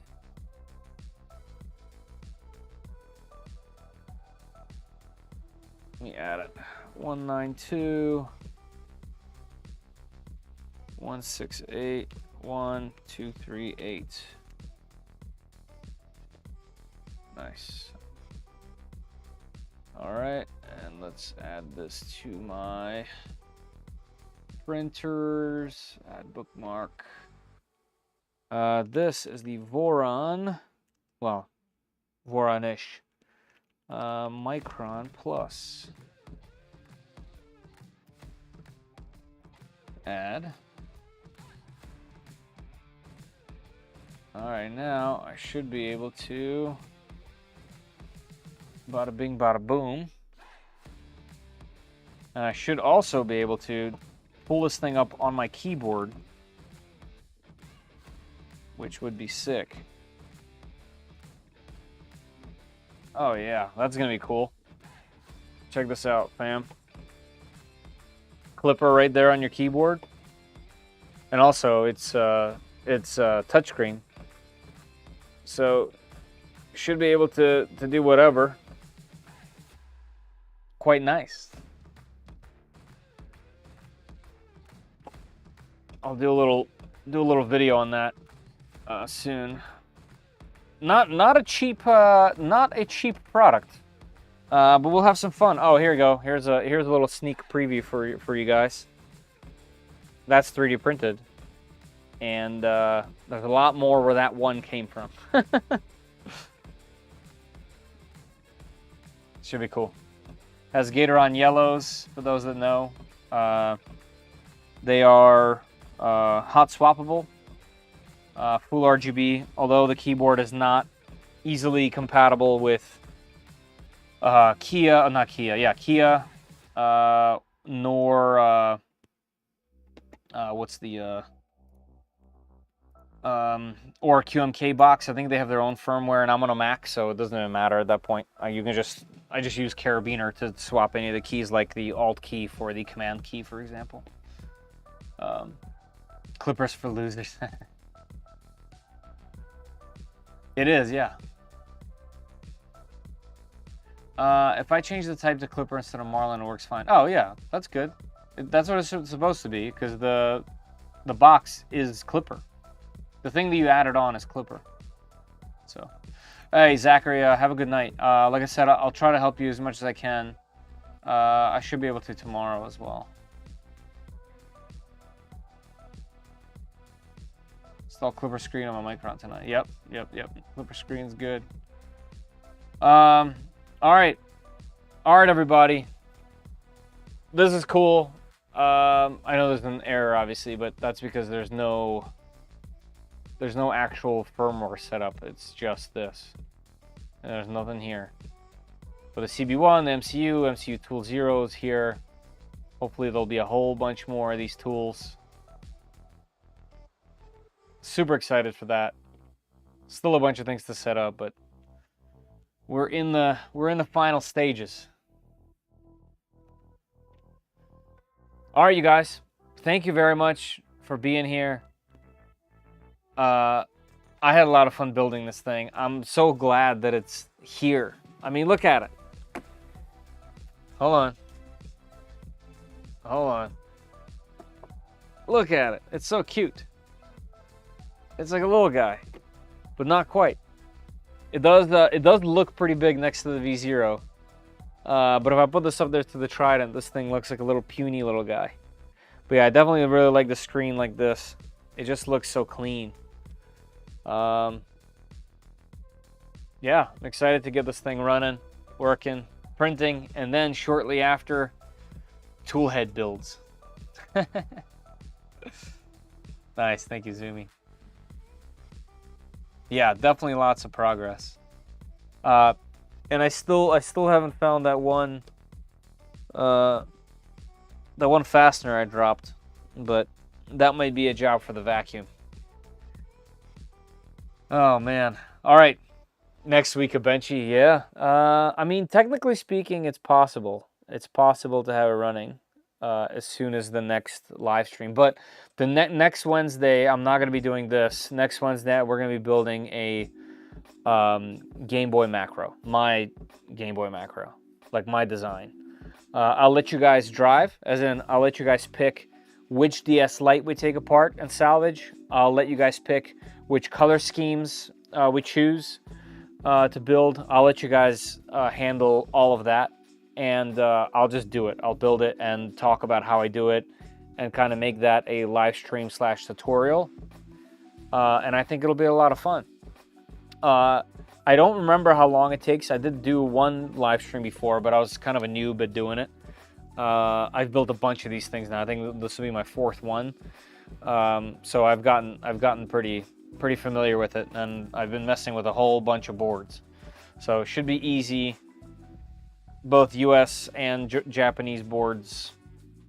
Everything's ready to go. So that should be fun.